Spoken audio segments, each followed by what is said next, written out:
Good afternoon. I'd like to welcome everyone to the regular meeting of the Forsyth County Board of Commissioners for April the 18th, 2024. We will begin our meeting with a moment of silence, followed by the Pledge of Allegiance led by Commissioner Plyler.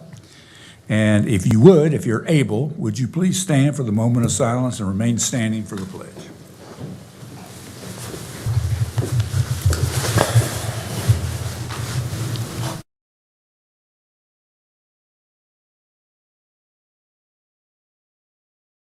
Thank you. Face the flag, please.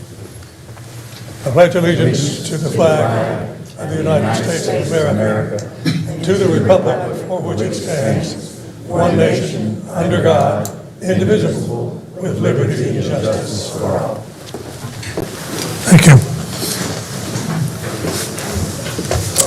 Citizens who are interested in participating in the public session portion of the meeting, you may do so by phone and by calling 336-422-1200.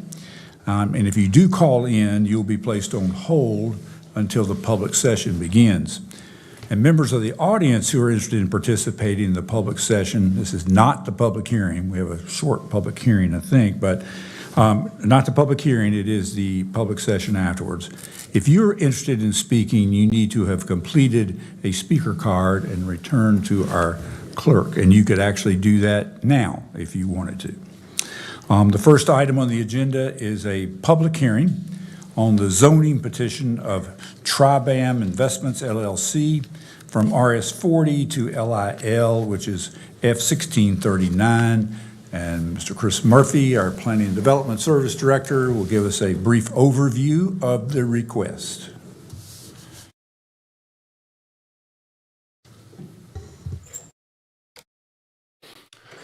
Good afternoon, Commissioners. As the Chairman did state, this is a petition of Tribam Investments LLC to rezone a 0.42 acre piece of property located on the north side of US 421 west of Dalton Road. It's a request for special use limited rezoning or special use district no site plan zoning from RS40 to LIL or limited industrial limited use. This is a subject property shown on the Legacy Growth Management Area map. It is located within GMA 5. You do see where it is shown in the rural GMA area there between the western extent of Louisville and the river along US 421. This is the location map showing the subject property, again in yellow, on the north side of US 421, west of Dalton Road. Subject property shown on the aerial imagery, again outlined in yellow. It is mostly wooded, and again, it does sit on the north side of US 421, west of Dalton. And this is looking north from US 421 into the subject property. You see the zoning sign. This is looking west along US 421 towards the river. The subject property is to the right. This is looking north across US 421 at the subject property from the south side of US 421. You see the sign there in the background. As far as analysis, this is a request for a sign off-premise, more commonly known as a billboard, and that's the only use that's being requested in this limited industrial limited use request. The site is currently inaccessible from any of the surrounding roads. Access is dependent upon approval of an elected body special use permit, which is a separate action item which you will consider after this rezoning, if this rezoning recommendation or if this rezoning is approved. In looking at this, because it was a request for a small piece of limited industrial limited use, we did check with the county attorney's office, and it was determined if this were to be challenged, it more than likely would not be considered spot zoning because there is some commercial zoning slightly to the east of this. I believe it's general use LB there along Dalton Road.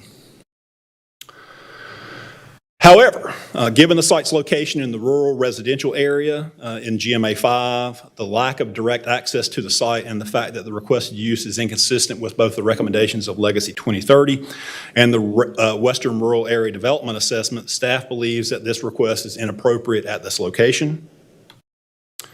This was heard by the Planning Board at their March 14th, 2024 public hearing. There was one speaker in opposition, and that opposition did voice concerns related to the precedent that this would set if rezoned and the potential visual clutter that would accompany outdoor advertising in this otherwise rural area. There's no other outdoor advertising for a 10-mile stretch. Following the public hearing and discussion, the Planning Board did vote to recommend denial to the commissioners by a vote of 5-3. And with that, I'll be glad to answer any questions. Any questions for Chris? Mr. Chairman? I just had one question. Just to clarify, the commercial zone property that's somewhere nearby, that's not adjacent to 421, is it? It is.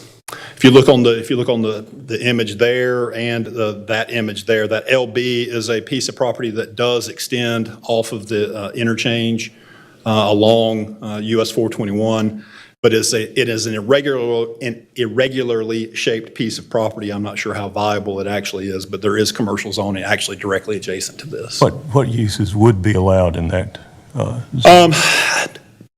Low-intensity commercial uses, certainly not a sign off-premise. LB would allow probably a small retail store, probably a smaller food or drug store. It would not allow a convenience store. It would allow offices. Again, I'm speculating. The ones I told you I know are allowed. Obviously, there are others, but it's not a very intense commercial district, thus the name limited business. It wouldn't typically be an off-premises sign. Correct. Specifically, an off-premise sign is only allowed in, I believe, the HB, LI, GI, and maybe GB zoning districts. Okay, thank you. Good. Other questions for Mr. Murphy? All righty. This is a public hearing, and speakers will have up to 15 minutes total to speak in favor of this request and up to 15 minutes total to speak in opposition. And I do have a timer. I'll keep track of it. Is there anyone wishing to speak in favor of this petition? And if you would come forward and just tell us your name and address when you speak, then you can just jump right ahead. Good afternoon, Commissioners. I am Attorney Mark Chiarello, here representing Tribam. Address is 301 North Main Street, Winston-Salem. And I have shepherded this through the early parts of the process. It complies with the technical requirements. My clients are asking for the absolute minimum upzone to allow this specific use. It's not a foot in the door for more intense use down the road. I do understand it's in GMA 5. I don't think this is glaringly inconsistent. It is next to an existing commercial zone. And again, it's never going to be anything else. It's an absolute minimum for this specific limited use. I believe Forsyth County has a tool to limit billboards. It's the Scenic View Corridor, and we're not in it. All of the surrounding highways were placed in the Scenic View Corridor. This was excluded. I don't know why. I didn't participate in that decision, but it was. It was intentionally left out of the Scenic View Corridor where billboards are excluded. The relevant section of the UDO says ground signs off premises are permitted only in the districts shown in the table and only along designated roads which are not identified as view corridors. I think that the county had the opportunity to set out areas where there shouldn't be billboards. It did. This is not one of them. So as it complies with the technical requirements, it's the minimum upzone, and it's not in the view corridor. We ask for your favorable consideration. Are there any questions? Seeing none, thank you. Appreciate your time. Any others that would like to speak in favor of the petition?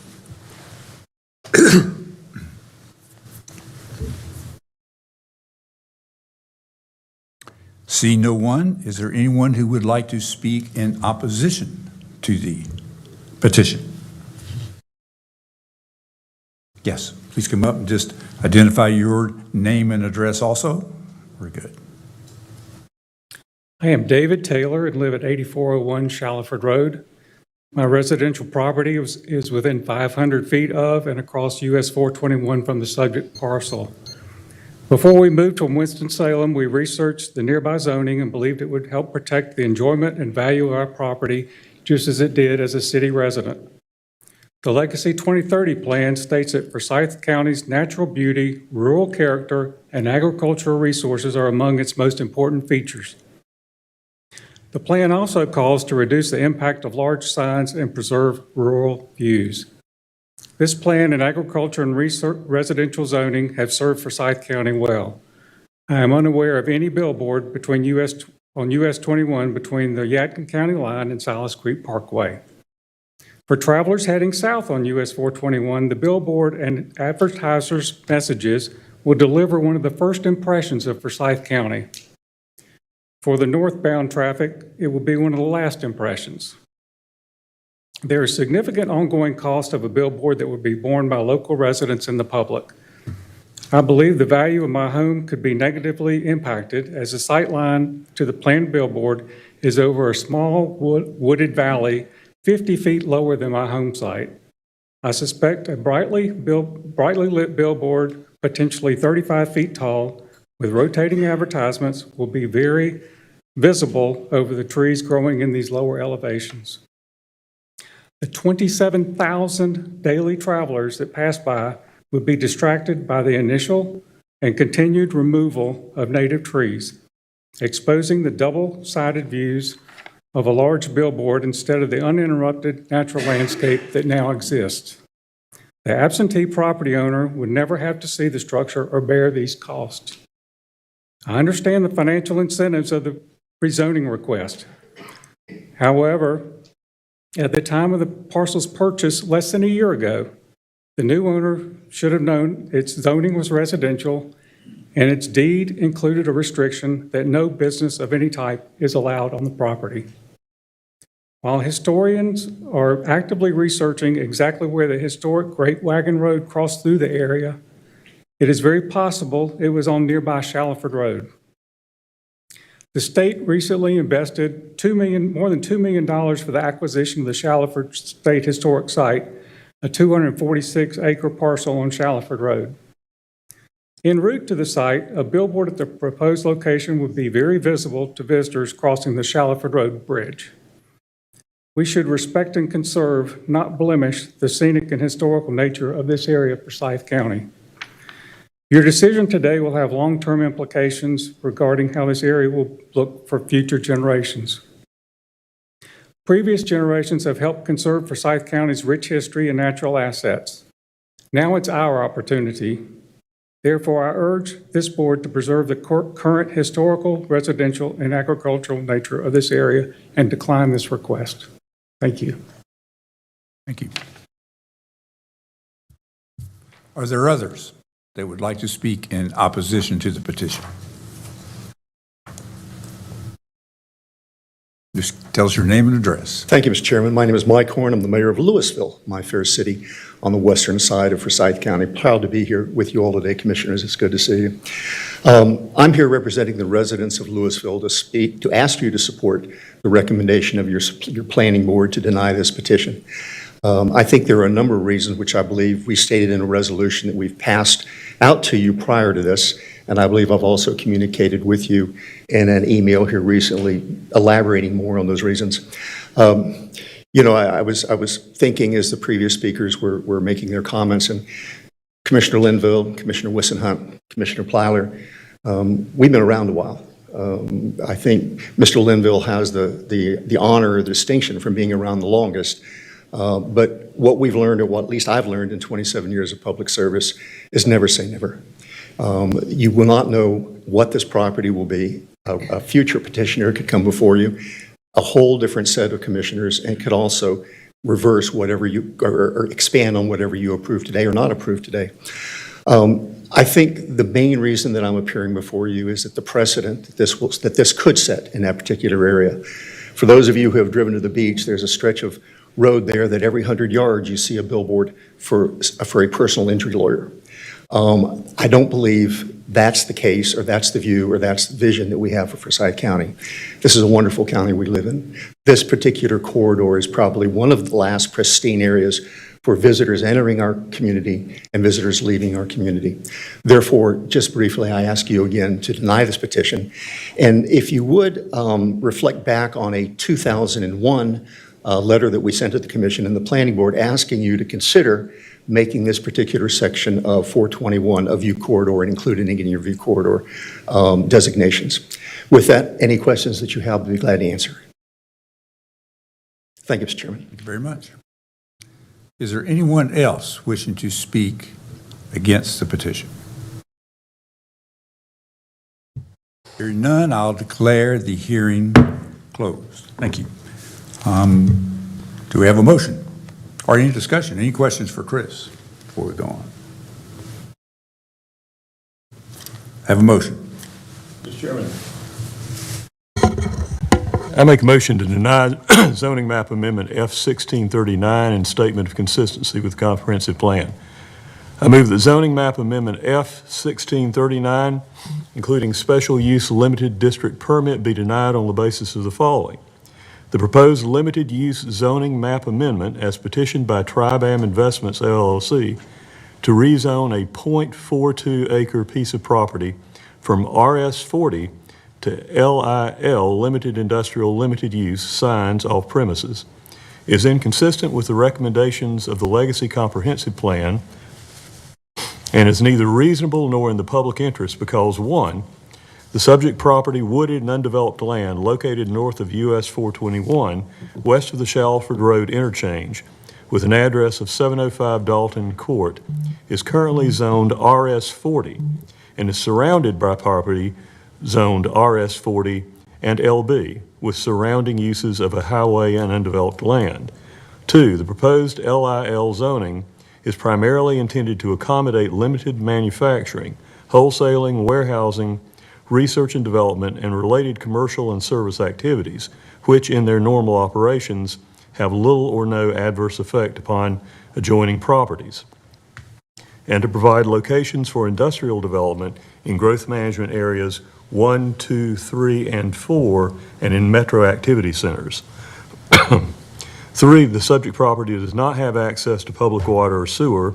And 4, the subject property is located in growth management area 5, for which LI zoning is not intended, and the allowed use is inconsistent with Legacy's recommendation to reduce the visual impact of large signs throughout the county and to consider preserving rural views, and is inconsistent with surrounding uses and with the Western Rural Area Development Assessment, which recommends retaining the current character of the area.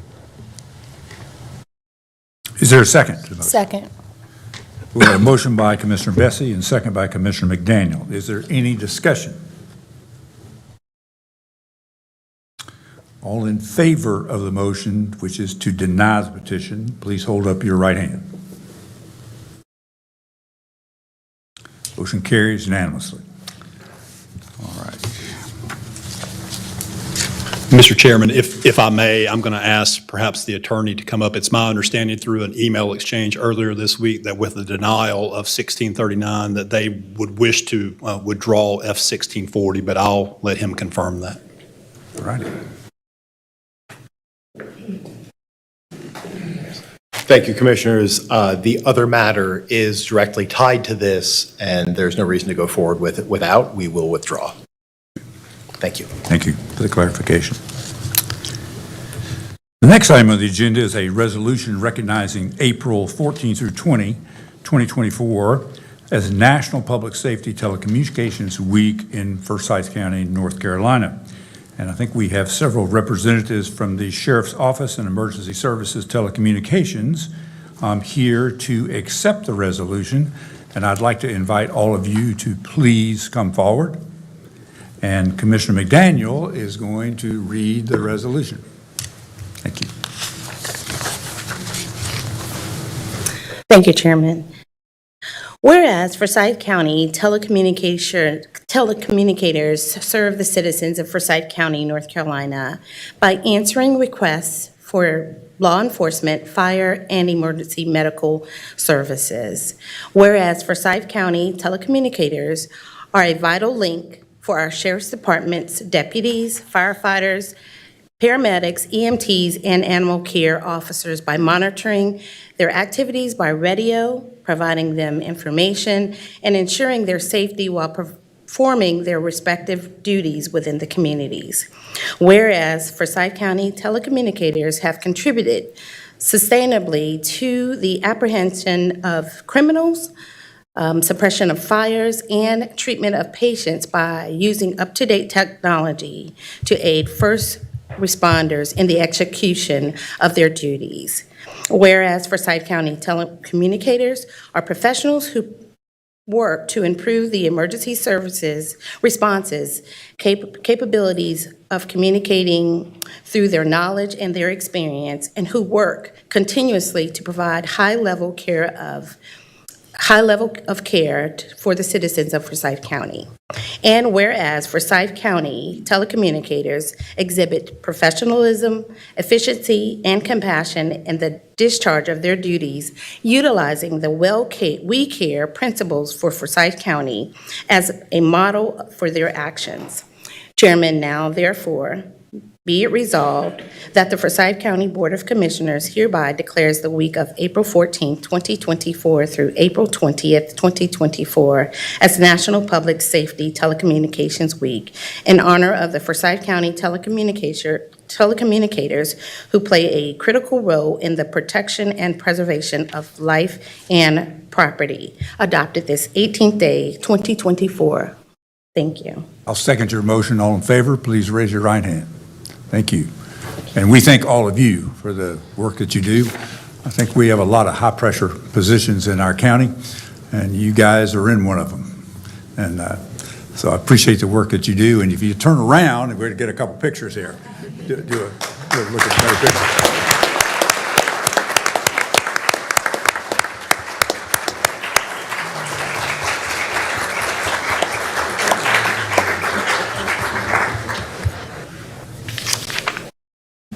Next item of the agenda is a resolution recognizing April 2024 as Child Abuse Prevention Month in Forsyth County, North Carolina. I'd like to invite Adrian Turner, our Social Services Division Director, up to front, and maybe others to accept that resolution. So please come forward. And Vice Chair Wisenhunt is going to read the resolution. So if you all can gather around Vice Chair Wisenhunt, we'll begin. The entire room. To our studio audience. Resolution recognizing April 2024 as Child Abuse Prevention Month in Forsyth County, North Carolina. Whereas in federal FY 2022 through 2023, there were approximately 3.1 million reports made to Child Protective Services agencies across the country. Whereas child abuse and neglect are serious problems affecting every segment of our community, and finding solutions requires input and action from everyone in our community. Whereas our children are our most valuable resource and will shape the future of the world and Forsyth County. Whereas child abuse can have long-term psychological, emotional, and physical effects that have lasting consequences for victims of abuse. Whereas effective child abuse prevention strategies succeed because of the partnerships created between child welfare, education, health care, community, faith-based organizations, business, and law enforcement agencies. Whereas we acknowledge that we must work together as a community to increase awareness about child abuse and advocate for the social, emotional, and well-being needs of children and families to thrive in safe, stable, and nurturing environments. Whereas within Forsyth County, there are active partnerships between several community partners to proactively address child abuse, including Forsyth County Department of Social Services and Public Health, Bridges to Hope, the Partnering Path, the Guardian Ad Litem Program, Family Services, Adrian Wake Forest Hospital, Novant Health, Winston-Salem Forsyth County School System, Forsyth County Sheriff's Office, Winston-Salem Police Department, and the Forsyth County District Attorney's Office, all of which comprise the Community Child Protective Team and the Child Fatality Prevention Team in Forsyth County. Now therefore be it resolved that the Forsyth County Board of Commissioners hereby recognizes April 2024 as Child Abuse Prevention Month in Forsyth County and encourages all citizens, community agencies, faith-based groups, and medical facilities to increase participation in the effort of the Forsyth County Department of Social Services to prevent child maltreatment and strengthen the community in which we live. That's our motion, Mr. Chairman. I will second the motion. Very good. All in Thank you. favor, please say aye. Aye. We'd like to thank all of you for the work that you do to protect our children and families.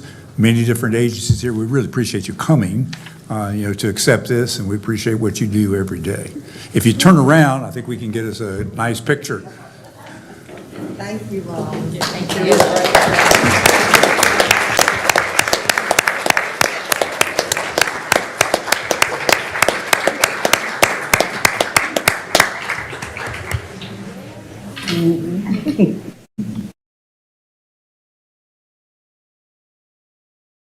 Did anyone want to say anything? So I'll give you that. All right, thank you. Thank you, girls and boys. Y'all do a great job. Thank you. Thank you.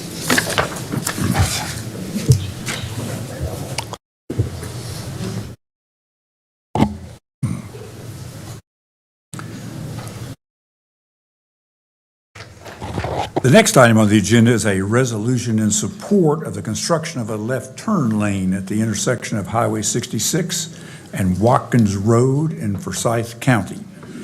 Do we have a motion to approve that? Move approval by Commissioner Linville. Second. Got a second by Commissioner Plyler. Thank you. Any discussion? All in favor, please hold up your right hand. Thank you. Motion carries unanimously. Next item on the agenda is approval of the minutes for the meeting of April 4th, 2024. Do I have a motion? Move approval. Motion approved by Commissioner Plyler. I'll second that. Any discussion? All in favor, please hold up your hand. Thank you very much. Motion carries unanimously. Madam Clerk, do we have any calls or cards for the public session? Mr. Chairman, we don't have any callers, but we have 4 speaker cards. Thank you. Please invite them. Our first speaker is Jenny Easter. Please come forward, state your name and address for the record, please.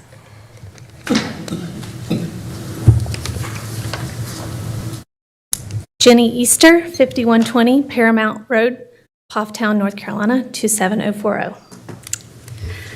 Good afternoon. I hope you all are doing well. For those of you who do not know me, I am Jenny Easter, and I'm the president of Forsyth County Association of Educators. That is our local public school staff union. I wanted to come before you today, like I did last year, to request that you consider and vote to hold the county budget meetings on June 10th, 11th, 12th, and 13th at 6 o'clock evening time. Last year, at the request of your constituents, you came together and changed the budget hearing for us to be able to attend. But you still kept the budget discussion workshops and the final vote in the middle of the day when we could not attend. While I know several citizens and community organizations have already reached out to you all for this request, they have encountered the same responses that we have heard over and over, which is, if you cannot attend in person, the County Commission offers a call-in phone comment or an email correspondence. I don't know if it's obvious or not, but for the same reason that the public cannot attend in person at a 2 o'clock meeting on a weekday, that's the same reason that it hinders us from being able to call in and speak. We are all at work. And while I and many others have reached out before through email, we do not always get responses from a select few. So please forgive us if we are skeptical about all of our emails being read by the whole commission board. I appreciate the consideration for all of the options provided for this democratic process. Am I cut Still off? good. Okay. But being an advocate, I know full well that being physically present is instrumental in learning about the process. It does help you out to put a face with a name and a story. As you can see, I'm a full release president, which offers a somewhat more flexible schedule than my fellow educators. But I am still a mother of 2 beautiful children who attend Winston-Salem Forsyth County Public Schools. And their elementary school dismisses at 3 o'clock. So to attend this 2 o'clock meeting, even with a flexible schedule, I had to go sign my children out early because I knew I would not get back in time to get them from pickup. So I hope that last year showed you that we can fill up 2 whole rooms and speak for 2.5 hours, and that we are dedicated and concerned that you hear us and properly fund our education and our schools in this county. We are a community that wants to be in an active process of this, and I hope that you find it imperative to make this convenient for your constituents. Thank you so much. Thank you.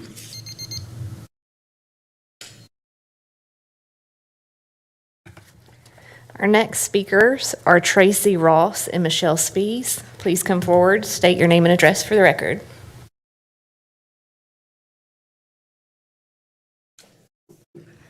Good afternoon. I'm Michelle Spees. I'm the Chief Operating Officer of Family Services. Our address is 1200 South Broad Street, Winston-Salem. I'm actually going to read a statement to you on behalf of one of our employees whose car had car trouble and is not able to join us today, if you permit me to do so. Good afternoon. My name is Kristen, and I have the privilege of working for Family Services, Inc. I have been with FSI for almost 2 years, and I love what we do. I love being able to go home at night knowing that what I did today made a difference in someone else's life. I also love knowing the fact that when I needed help, there was an organization like FSI out there to help me. 20-some years ago, at the age of 19, I found myself and my 18-month-old daughter in a very abusive domestic situation. It was me and her against the world because she was all that I had, and we had nowhere else to go that was safe. Luckily, I was given the phone number to a domestic violence shelter. The ladies at the shelter came and picked me and my daughter up, gave us a roof over our heads, food in our bellies, and most importantly, a sense of peace and safety. My daughter and I slept that night for the first time in a long time, knowing that we were safe and no one was going to come in screaming or yelling, no more wall punching, the things breaking, no more crying and screaming, no more fear. I didn't know how long we were going to be at that shelter, but for that night it didn't matter. Just one night knowing we were safe and the resources I was given at that shelter gave me the ability to figure out my next steps to keep us that way. When you're always afraid and always watching and waiting, your mind is never able to think about next steps. When you live in constant chaos, it's almost impossible to believe that it will ever be anything more than chaos.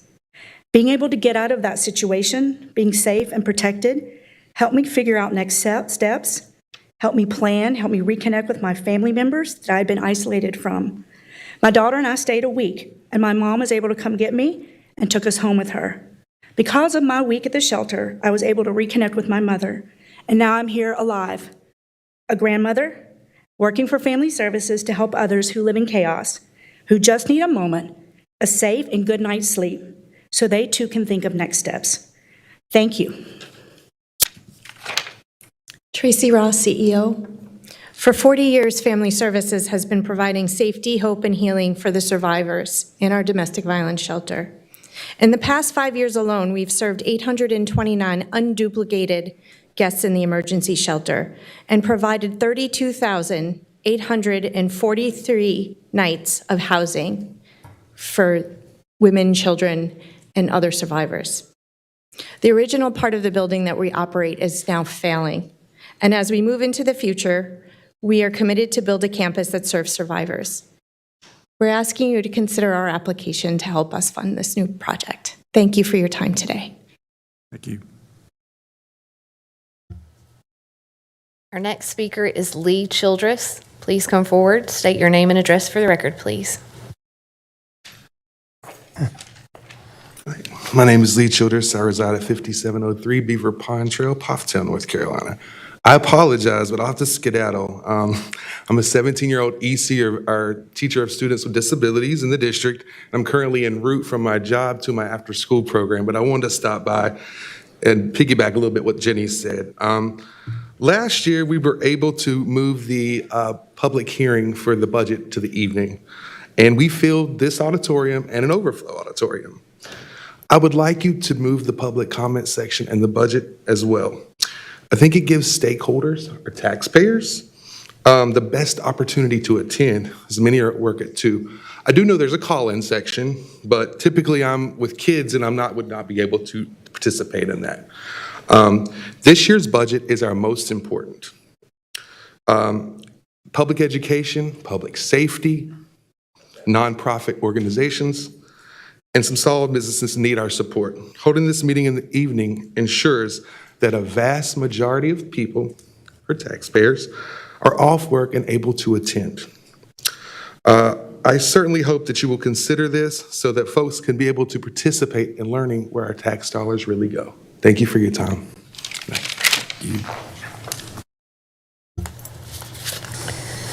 Mr. Chairman, we have an additional speaker card, and then we did have someone call in online. So we have 2 speaker cards left and 1 caller. We go ahead and do the speaker cards that were here, and then we'll get the caller. Our next speaker is Suzanne Eppermanis. Please come forward, state your name and address for the record. My name is Suzanne Eppermanis. My address is 204 Canterbury Trail, Winston-Salem, North Carolina, 27104. And I'm not here representing any organization or affiliation today, just myself as a resident. So thank you very much for the opportunity to speak with you today, Commissioners. In fact, opportunity is one of 2 key themes that I'd like to emphasize today. But first, I'd like to thank you for your service to our county. No one sitting in this room can imagine the challenges of your job better than you. No one knows them, no one can imagine them. So I just want to stop and say thanks for the hard work that you do. But back to opportunity. In the next 2 months, you'll be hearing presentations and having discussions before deciding on our county's new budget for the coming year. Every budget is an opportunity to discuss the needs of our residents, the resources of our community, the values we hold in common, and how all these factors shape our priorities. The budget is a public statement of our priorities and what we value most. And because deciding our budget is probably the single most important task of the county commissioners, I'm puzzled as to why we don't make it easier for residents to access these discussions in person as they are happening. Access is the second theme I'd like to emphasize today. We all know that access is critical for providing opportunity to participate. Giving citizens the chance to watch a meeting live stream or later via recordings is not the same as being present in person. Offering folks the option to call in with comments or questions or email them in advance, again, is helpful, but it is not as impactful as being in the room where it happens. I know that Forsyth County Commissioners used to meet at 6 p.m. for regular meetings up until March of 2016. After that, regular meetings were moved to 4 p.m., and by October 2016, the new meeting time was 2 p.m. for the regular public type of meetings as we're having today. For 7.5 years, these meetings have been held at a time when anyone working a daytime job would find it hard, if not impossible, to attend. I'm sure there were and are pros and cons to changing regular meetings to evenings, but I'm fairly certain that an evening meeting would give more of our county residents and taxpayers more opportunity to participate in the governing process and give you folks more opportunity to hear more easily from the folks you represent. So knowing that data is important to most good decision-making, I decided to do a random sample of 20 counties in North Carolina. I started with all of the counties contiguous to Forsyth, other metro counties that we always like to compare ourselves to, and then I just had fun. I just came up with a random list of 20 different counties, including don't say oddballs, Suzanne, but Duplin, Scotland, Rockingham, Catawba, New Hanover, Alamance. I was just kind of thinking of non-alphabetical, just random counties. So of these 20 counties, again, just random, per their county websites, 15 of them had all of their regular meetings at 5 p.m. or later, mostly at 6 or 7 p.m. So that was 15 out of the 20. The other 5 counties had all their regular meetings, they had one daytime meeting and one evening meeting each month. The bottom line is none of them had all of their regular meetings during the daytime. All of them had at least one evening meeting, and most, 75% of them, had only evening meetings. So I didn't have time to check all 100 counties, but my guess is the pattern probably would have continued to show the clear majority. So I would like to suggest, here's my action item. Let's try an experiment. Let's go back to evening meetings for the next 6 months. Let's measure how much more citizen participation we get in decision-making in terms of attendance, comments, and questions. Maybe we even need to hold a refresher course in good manners and civic discourse, if that would be helpful. If the experiment does not meet our expectations, let's evaluate what happened and look for other ways to increase access and opportunity for more folks to participate.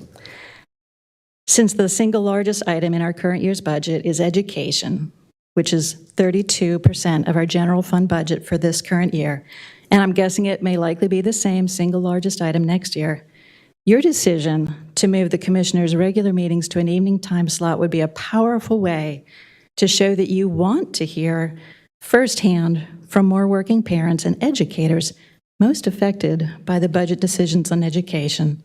So let's take a cue from our neighbors in other counties. Let's try going back to evening meetings, and let's give greater access and opportunity for more folks to more fully participate in the discussions. If we do this, our decision-making will be better informed, and I believe it will be easier for you folks to do your job of making decisions that more fully represent the true values and priorities of our county. Thank you very much. Thank you. Our last speaker card in the subject line is funding for family services. Young man, do you mind coming up? Thank you. Well, you've convinced me that I need to proceed with my hearing aids. I couldn't hear anything. My name's Woody Kleinard. I've lived in Forsyth County for 94 years. And as an avenue of transparency, I was president of Family Services in the 60s. Another credential I think that has some value is that I've was a 20-year volunteer reading tutor. And the significance of that is that I tutored kids who had experienced various kinds of trauma. And certainly domestic violence is an obvious trauma for these kids. And I have 2 observations this very day. As I was driving down Peters Creek Parkway, beside me at the traffic light was a city bus. And on that city bus, can you guess how you people are associated with what I read? Your Forsyth County government cares. And so you have an opportunity to prove that today. Something that I received an email later this morning after I returned home, and a friend of mine, her granddaughter was a victim of domestic violence. She is dead and leaves an infant.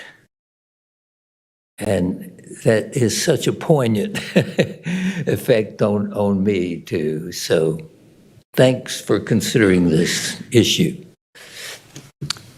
Thank you, Mr. Kleiner. Appreciate your generosity over the years.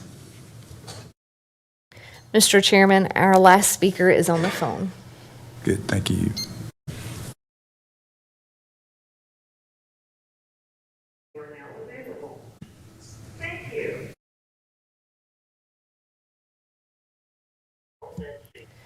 Thank you for calling the Forsyth County Board of Commissioners Public Session Line. Please state your name and address for the record.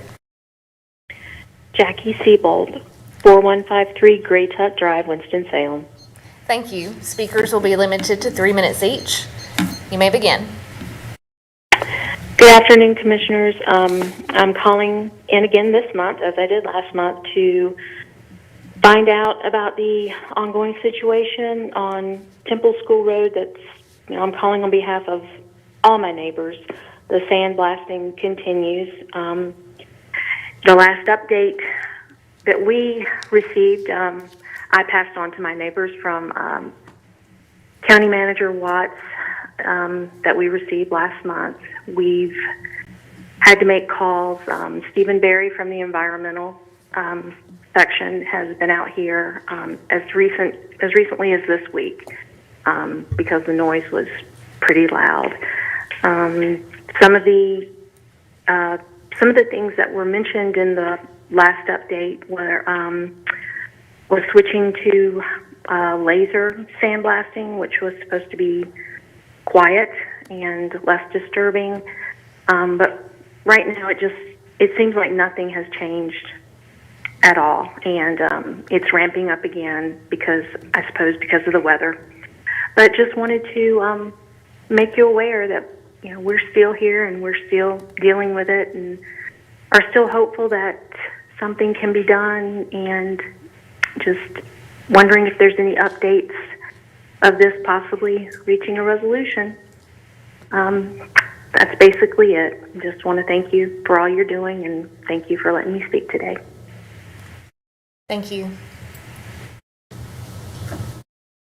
Is there any further update that you know of on that? We forwarded that last update. I will get the most recent information from Minor. I've not heard from him since he had staff out there this week, but find out. I'll get it to you and share it with Ms. Seabolt. That's good, thank you. Mr. County Manager, I think we are ready to continue with the agenda now. Thank you. Thank you, Mr. Chairman. Good afternoon, board members and staff and guests. We do have some business items for consideration that we've reviewed in briefing sessions and hopefully have answered all your questions and modified the agenda items a couple places where it made sense to, but I'll go ahead and dive into those. Agenda item 8 is an amendment to the 2016 Schools Capital Project Ordinance to appropriate interest earnings to pay for the yield reduction payment owed to the IRS related to the 2019 A and B general obligation public improvement bonds. This essentially makes an arbitrage payment that was planned and kind of expected of $174,407.98. And so that is it. Move approval. Got a motion by Vice Chair Wizenhut. Second by Commissioner Bessie. Any discussion? All in favor, please hold up your hand. Motion carries unanimously. Agenda item 9 is an amendment to the fiscal year 2023-2024 budget ordinance that appropriates $231,802 from the North Carolina Department of Health and Human Services for agreement addenda 719, the Bridge Access Program.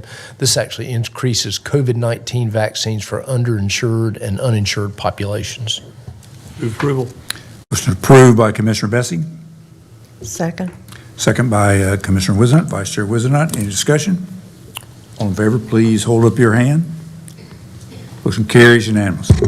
Agenda item 10 is an amendment to the fiscal year 2023-2024 budget ordinance that appropriates $73,798 from the North Carolina Department of Health and Human Services for agreement addenda 874, food and lodging.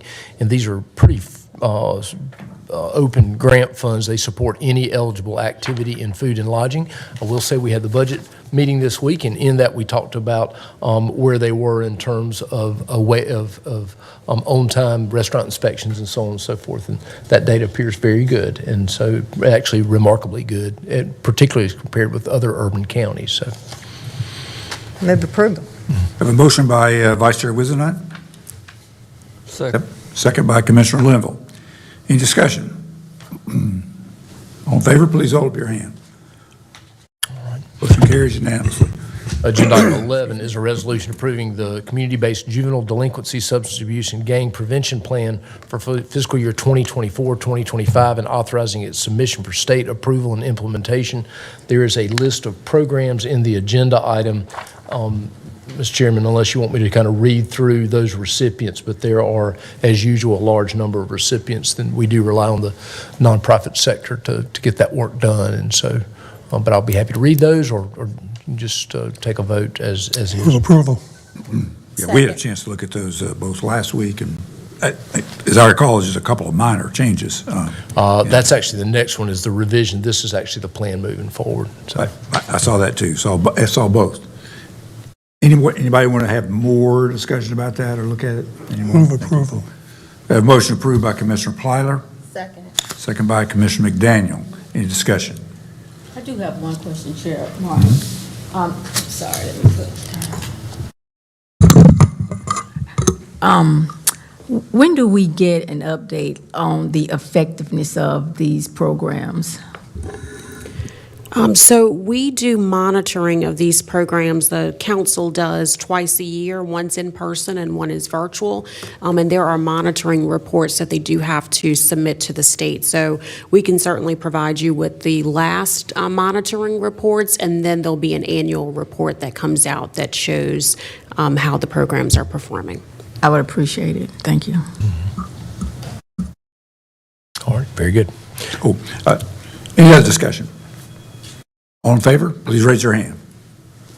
Motion carries unanimously. And agenda item 12 is the revision. It's a resolution approving a second revision of the 2023-2024 Juvenile Crime Prevention Council funding plan. This releases $15,377 from Trad Restorative Justice. Actually, from two programs, it actually funds Trad Restorative Justice $3,850, and the YMCA Work and Earn It program $11,527. Move approval. Second. We have a motion approved by Commissioner Plyler, second by Commissioner McDaniel. Any discussion? All in favor, please hold up your hand. Motion carries unanimously. We have a couple of grant items. Item 13 is a resolution authorizing the submission of the application to the North Carolina Department of Natural and Cultural Resources to apply for and accept, if awarded, an America 250 North Carolina County Committee grant for Forsyth County. It is a $10,000 grant that provides for strategic planning type efforts, public art, just a variety of different type of uses with those dollars. Move approval. Motion approved by Commissioner Plyler. Is there a second? Second. Second by Vice Chair Wizenhut. Any discussion? All in favor, please hold up your hand. Motion carries unanimously. Agenda item 14 has two parts. It's a resolution authorizing execution of the necessary documents to receive funds from Duke University to conduct a 4-year research study on the effectiveness of delivering automated external defibrillators, or AEDs, by drone on cardiac 911 calls. You've got an adoption of the 2024 Drone Study Grant Project Ordinance to appropriate those funds being provided by Duke University to participate in the research study. It is the 4-year grant amount is $459,200. Move approval. Have a motion approved by Commissioner Plyler. Second. Second by Commissioner McDaniel. Any discussion? I'd just like to make one comment. I thought that was a pretty spectacular presentation we had last week. And it's kind of cutting edge, without a doubt. And for those of you who did not hear it, basically we'll be the first community in the United States to actually experiment with drone-delivered defibrillators. There's one other, I guess Sweden in the world actually is doing that. So it's been a great project. Anyway, any other discussion? I will reiterate that I'm concerned for the elderly.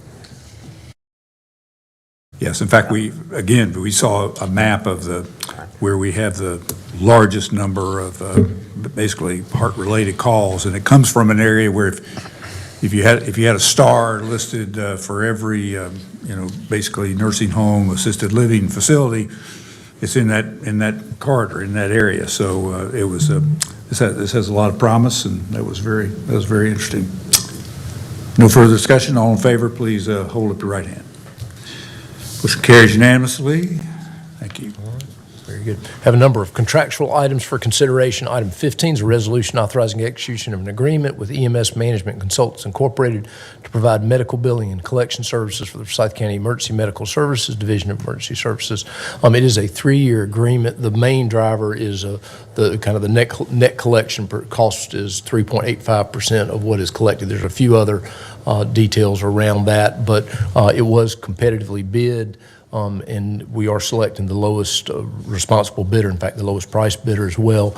And you will see, it actually is a little less, to your point, Mr. Chairman, a little less than the rate last year, and you'll see that reflected in the budget that we present here in a couple months. Move approval.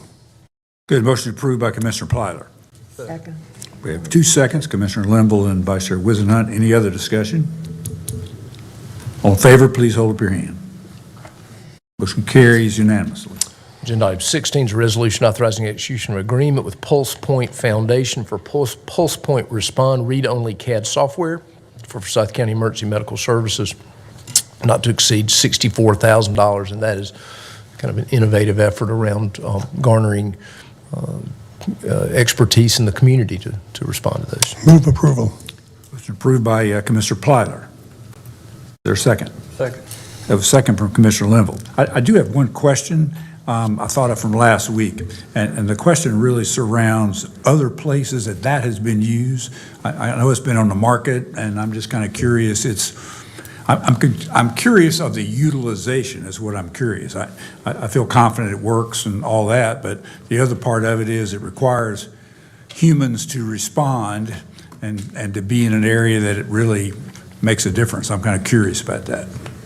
Good afternoon, Commissioners, and thank you for that question, Chairman Martin. There are several other communities. In fact, I used it in my last community before I came here.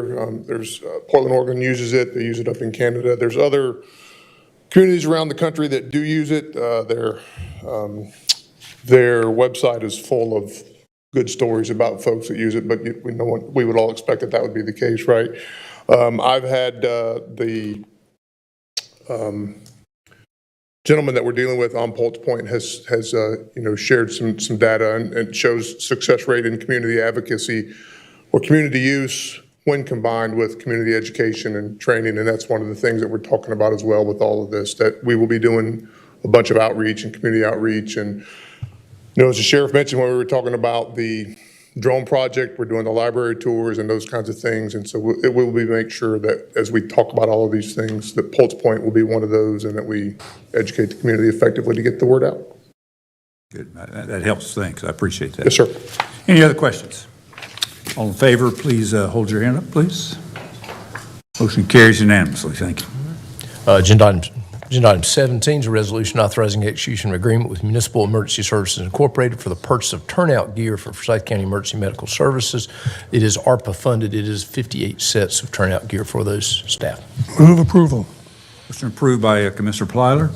Second by Commissioner Bessie. Any discussion? All in favor, please hold up your hand. Motion carries unanimously.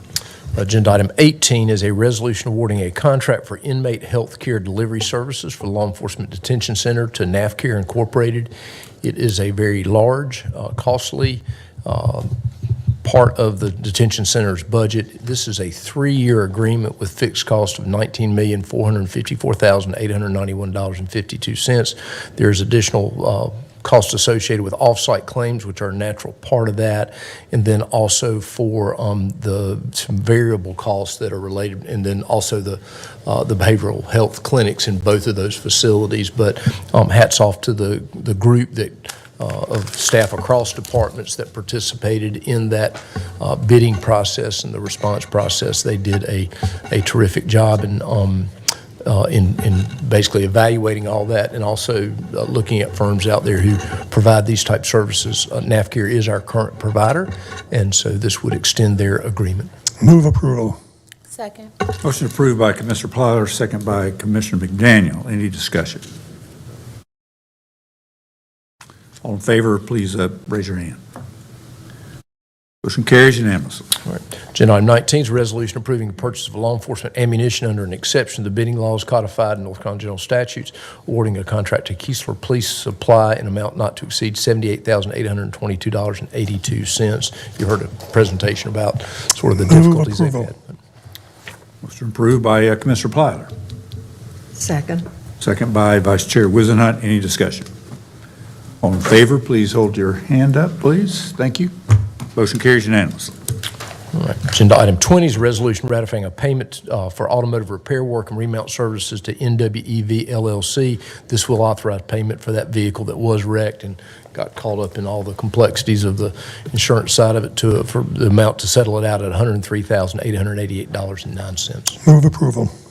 Motion approved by Commissioner Platter. Second. Second by Commissioner Linville. Any discussion? I just got one comment. I think everything was as it should be, but it seems like, it seems like the third-party contract reviewer kind of an omission of some issues that, and of timely matter that kept this thing dragging out there. And then I guess there's an interesting question on travelers' payment. I mean, I'm just kind of curious about on the amount. Kind of curious how that happened, and maybe it's time to look at three-party, review service contracts, if you will, for that kind of work. Yeah, it was we had not had issues with that. It was a bit of a one-off, particularly, when part of the decision-making that goes in that says, is it totaled or not totaled, and then is it replacement value or not replacement value? We had the conversation in the briefing sessions about replacement value. Welcome to the audio conferencing center.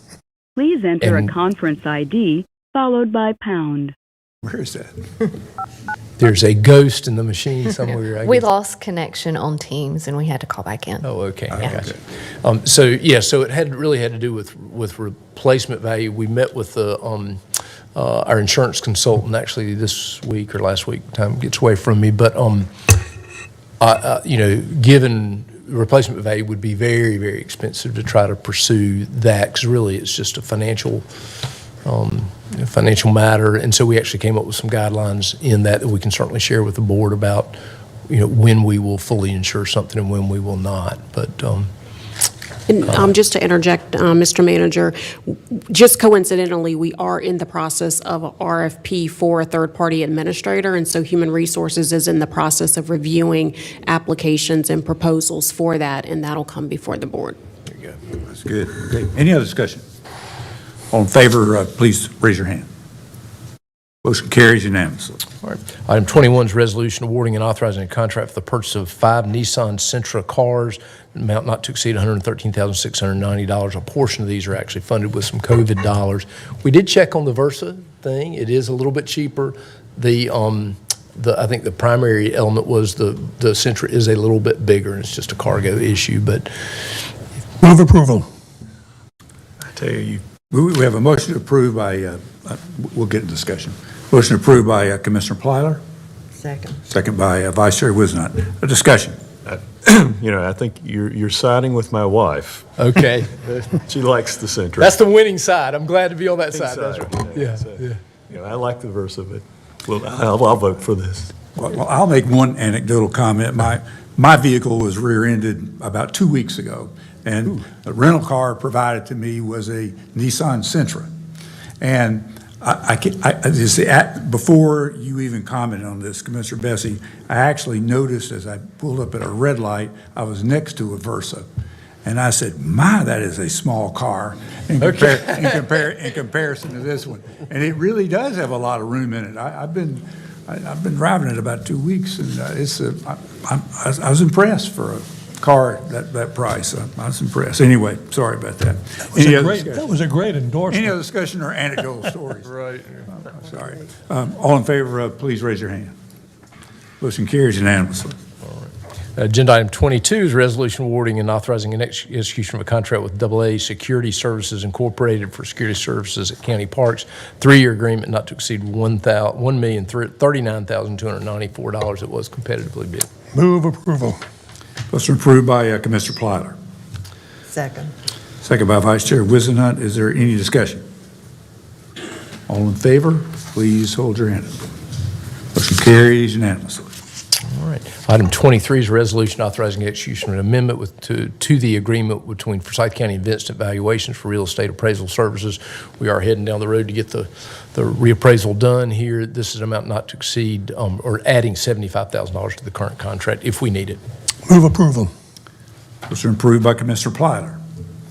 Second by Commissioner Limble. Is there any discussion? All in favor, please hold up your hand. Motion carries unanimously. And agenda item 24 is a resolution approving and authorizing execution of a memorandum of agreement between Forsyth County and North Carolina State University, Go Wolfpack, for a cooperative extension. And this is essentially the guiding agreement for how those cooperatively funded employees are funded. We're really moving towards them being locked into the state system, which will simplify and clarify things. Move approval. Motion approved by Commissioner Plyler. There's a second. Second by Vice Chair Wizenhut. Any discussion? I'm glad you made that progress on that because that needs to be done, and I'm glad you're making movement in that direction. That's good. Any other discussion? All in favor, please hold up your hand. Motion carries unanimous. That is it for business in the formal side of the meeting, I believe, unless you have anything else.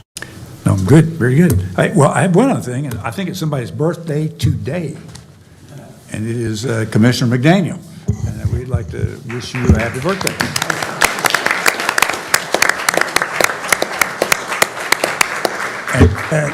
And by the way, there's somebody here that would like to give you a special birthday message. Oh, my goodness. Mr. Chairman, are you going to give her a car? No, I'm not. Oh, my goodness. I would like to thank you for this opportunity. I was excited about today. I had a nice arrangement for your birthday present. And lo and behold, I left it at home. Didn't I? What's that, little one? I forgot something. Well, what did I forget? Oh, okay.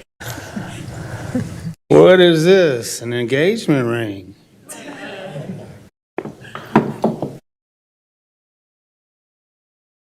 Uh-oh. Oh, my goodness. This time, Denise McDaniel. I look forward to an engagement with you. All hopes of that.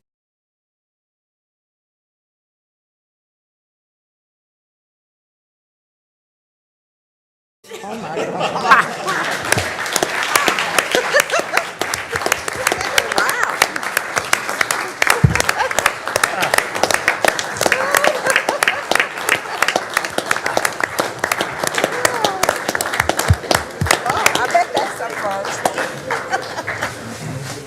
Y'all called me about that, and I said, well, I guess we have to worry about this being a precedent.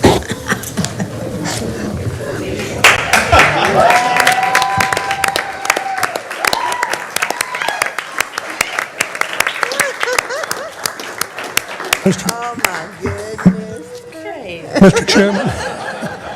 Mr. Chairman, I've been on this board for a long time, and before that, we used to cover the county commissioners, and I've never, ever seen a man come in front of a group like this and ask a beautiful girl like that to marry him, and she said yes. I did say yes.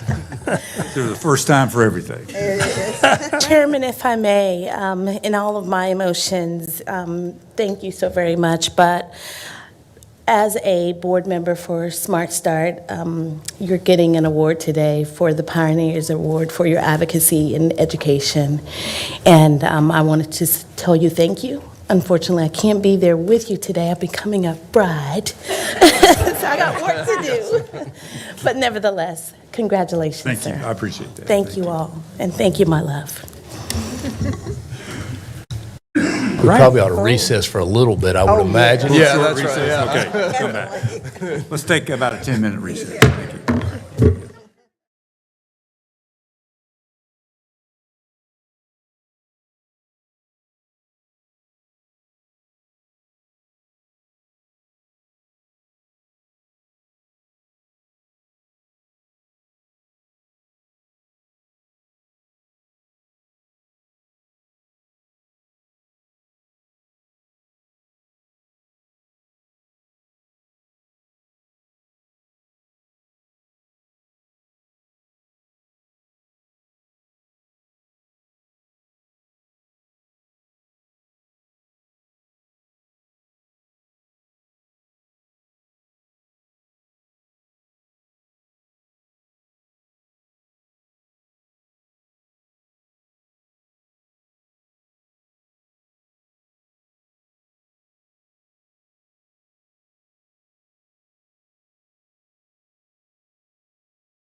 See whether I could see my watch at 10 minutes. I think we missed that by just a hair. But anyway, I was going to congratulate Commissioner McDaniel again, but I'm sure she'll return shortly. So She might be on our honeymoon, who knows? or not. Yeah. That's good. Okay, well, we are called to order for our briefing for the first briefing for our May 2nd, 2024 Thursday meeting, and we're going to have two discussion items today, both of which are important ones. And in fact, I'm actually going to make one reverse in the order, since we have several folks affiliated with various levels of fire protection here, that we might go ahead and do the Forsyth County Fire Service policy options first. And our county manager, Mr. Watts Dudley, is going to do that one. And then we'll have an update with behavioral health maintenance of effort and opioid settlement funding recommendations from Denise Price following that. And then we'll review the items.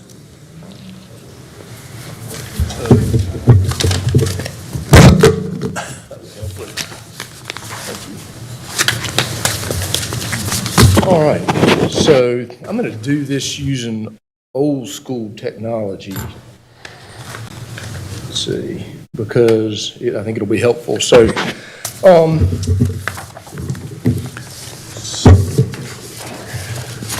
right. I did want to recognize there are members of really leadership of fire services with us. And so, as you can see, kind of back on that road, this is obviously very important to them because this is their world. And so I'm glad they are here. And so kind of really two policy issues I want to talk about a little today. The first one is really generated from a survey we did early in the year. We went out on January 31st. At the staff level, we recognized that that sales tax revenue was really exceeding expectations. And so there was enough money in that sales tax revenue to fund the entire 09 program. And so at fire chiefs meeting, we went back out with the fire chiefs and said, given that and the fact that the board will be in a place to zero out the fire tax, the overlay district, the countywide one, what would you want to do with that money? And so it was sort of a question about support for the supplemental staffing program that's driven by that. And it was a bigger question. And so I was surprised they actually came back with a unified recommendation on that that was pretty aggressive, kind of to say the least. But it was unified by all the fire chiefs, and I think what it did is it actually said, we believe in the supplemental staffing program, but what they asked to do was to expand the supplemental staffing program from the current 21 positions, and these are the fire engineers and firefighters who are in 3 different locations throughout Forsyth County. They're there 24/7. And they are there to supplement the volunteer fire response. It's been very effective. I think it had a real impact on ISO ratings, and so it's been a very, very good program. And their recommendation was to expand that supplemental staffing from 21 positions to 39 positions. So it would add 18 new positions. And then they also, because the sales tax, they also said, we want the sales tax revenues back in our home districts. And so it was a very bold, aggressive recommendation, and it's really why I'm bringing it to you so early in this year, because we're heading into budget. It's a big thing. You need to be thinking about it. It would increase taxes for everybody served by that program by it would increase it by about 3.1 something. 3.08's on your okay. sheet. Yeah, thank you very much. And so and the payers of that is everybody who's served by the volunteer system. So it's everybody except those folks that live in Winston-Salem, Kernersville, Walkertown proper, Rural Hall proper. I might be missing somebody. So that is their recommendation. So as my recommendation that's going to be, I want to be fully transparent, my recommendation that I wanted to be clear that this is what my recommendation going into the continuation budget is going to be. Their recommendation will be part of an alternate service level, so it will be in my submitted budget document as an alternate service level. So it will be there for discussion if you want it. But the other thing that I did, and I shared these with the fire leadership, is I stepped down some options that would be available to you, really down to the status quo, and then included on this actually an option that would actually eliminate the fire tax district altogether. And so, option 2 is a little less costly. It keeps the fire suppression service at the current level, does not expand it, but it would provide that sales tax revenue, and you would at that point put all of the cost of the 09 program on this countywide overlay tax. That costs you about 2.21%. We're going to have to finalize these numbers, but this, as of when we did it, based on what the tax base estimates are, that's what we came up with. Option 3 expands the supplemental staffing program from 21 positions to the 39 they recommended, but leaves the sales tax revenue as it is, but you would have to increase the overlay district rate by that 0.87 cents, or would increase, put it to that. Option 4 really is kind of the status quo. You keep fire suppression service at the current level, funded with sales tax revenue, and provide, you've got some excess revenues, and you've got excess revenues that would be generated annually. Because the sales tax revenue over the last 2 years have kind of gone through the roof, there's actually a pretty substantial balance there. And so you've got some dollars there that obviously would grow. You could actually have some slight expansion of the 09 program as well. And that would leave the rate where it is. And then the last one really is elimination of the rate, but status quo and leaving things the way they are. And so let me give you my recommendations, and then we'll come back and I'll ask you if there's any questions. I know this is a complicated system, and the next thing I'm going to talk about will delve into the complications a little bit as well. But moving into this year's budget, my recommendations are, and this will be what is in my continuation budget. If you decide you wanted to do something different with the alternate service level, you could. Obviously, that would move the tax rate. But my recommendations and what will be in mind is continuing the countywide tax overlay district. I am recommending lowering it a little bit from 0.0039 to 0.03, which is basically a little less than 1/3 of a cent on the tax rate. Using these resources to provide non-recurring capital to the 09 programs and some assistance to the departments that did not receive ARPA grant funds or state earmarked funds for apparatus. If you remember, the General Assembly funded apparatus for 4 of really some of the wealthiest fire tax districts that we had that are served in our system. This board funded with ARPA funds 4 of the departments that were really some of the most struggling, lower tax-based departments. And so what this would do is we would bring back recommendations for those that were kind of in the middle and the other departments that didn't receive any assistance. And so if it's satisfactory with you, Brock Smith is going to go help try to put together, a request, if this sounds good, what are your needs? And we would actually fill in, we would make a recommendation for that one-time capital, really to try to create equity across the system. And the theme for my presentation today really is across both of these policy issues, really equity, because that's something that this system really struggles with, in my opinion, having worked in it for quite a while.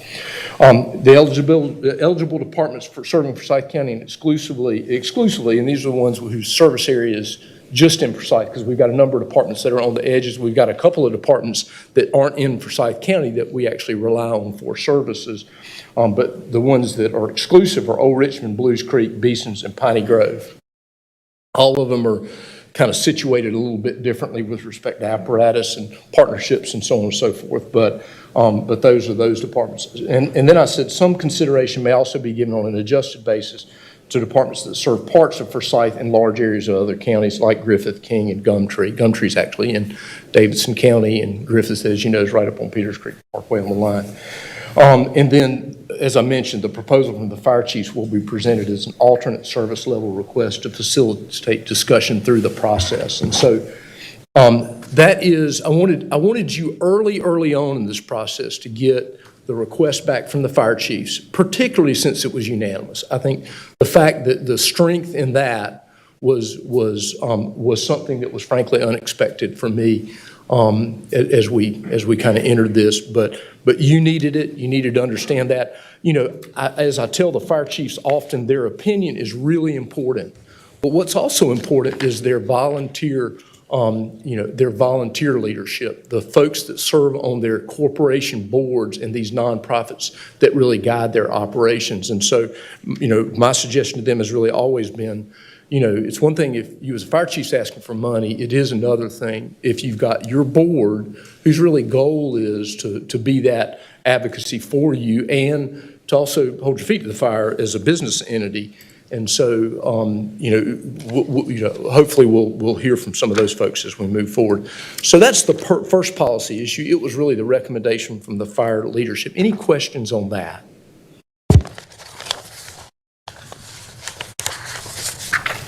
This may not be on exactly your presentation, but I recall that there's been discussion that some of the municipalities may be thinking in terms of moving to a municipal service level and potentially a professional department. Is that related to this discussion? It's really the second issue. Let me dive in. I'll dive into the second issue because you're going to see a little bit more that may even inform you more about that. So as we were dealing with that first issue, the overline or the concern, the 10,000 pound elephant in the room, it really kind of is equity across departments and really part of our system. And so I'm going to show you this one first. Well, let me do this one first. All right, so in that column right here, in this column, you can see our fire tax district. We have 25 fire tax districts that were formed many, many years ago and were voted in by members of the community at that time. Some of them have gone away. Some of them got incorporated and collapsed into municipalities. Some of the fire tax districts are still little elements of, like a Forest Hill fire tax district. There's dollars there that we've had to kind of divvy up and figure out how to do. But these are voted in fire tax districts.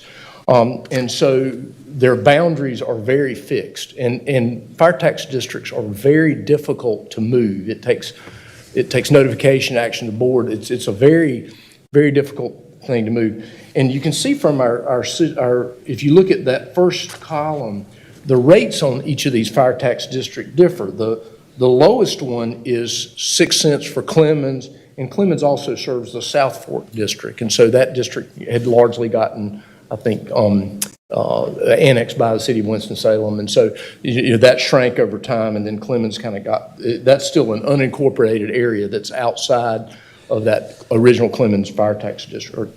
It may be incorporated. Actually, it's probably incorporated outside of that. But anyway, it's got a 6 cent tax rate. And then the highest is Hornytown. They've got a 15-cent tax rate. And that is the top end. That's North Carolina State general statutes say you can't have any more than, so they are capped out on that.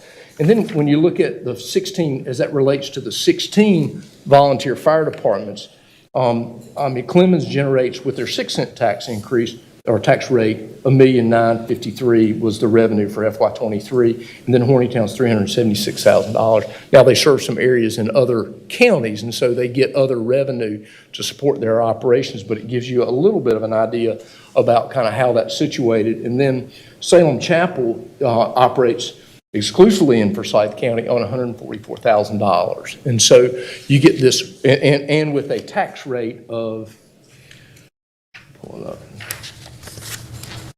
of 14 cents. So you've got that differential. And I say all this, the reason why I'm bringing it to you now is you've got this disparity between the amount of money that the tax rates generate and the service level. So you got, in Clemens, you've got a fairly robust paid professional response and some volunteers that come in. And then other places you've got much less capacity to actually respond to an event. And so the disparity among it across the system is pretty significant.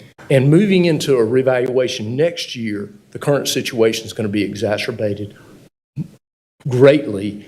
And I think it's important to deal with this really in advance of this next reval. And so, I bring it to you as a complex system. There is a fix. I mean, the fix could, and actually this is part of, the fix is actually fairly simple in some ways. You've got an overlay rate that generates X number, that you've got separate fire tax districts that generate X number of dollars across the entire system. And then you've got the overlay rate. You could zero out all of the fire tax districts' rates and go to a single rate and then and provide that fund, use that as the mechanism to fund the fire departments. What this does is this basically, you could hold everybody harmless with a 3% increase to their budget for next year for 9 cents. So you would take all these disparate rates and you could go to 9 cents across that. What would happen across all these rates is in this far right column. And so really you see Clemens would be the area most affected. You'd see about a 2.6 cent real property tax increase going from 6 to 9 in Clemens. You'd see that real tax. You would see a number of departments that are 8.5 have just a small increase. And then you'd see some pretty drastic reductions. Obviously, the folks that live in the Salem, in the Hornytown fire districts would drop from 15 cents because they're at the max to the 9. And so it would shuffle this around. It is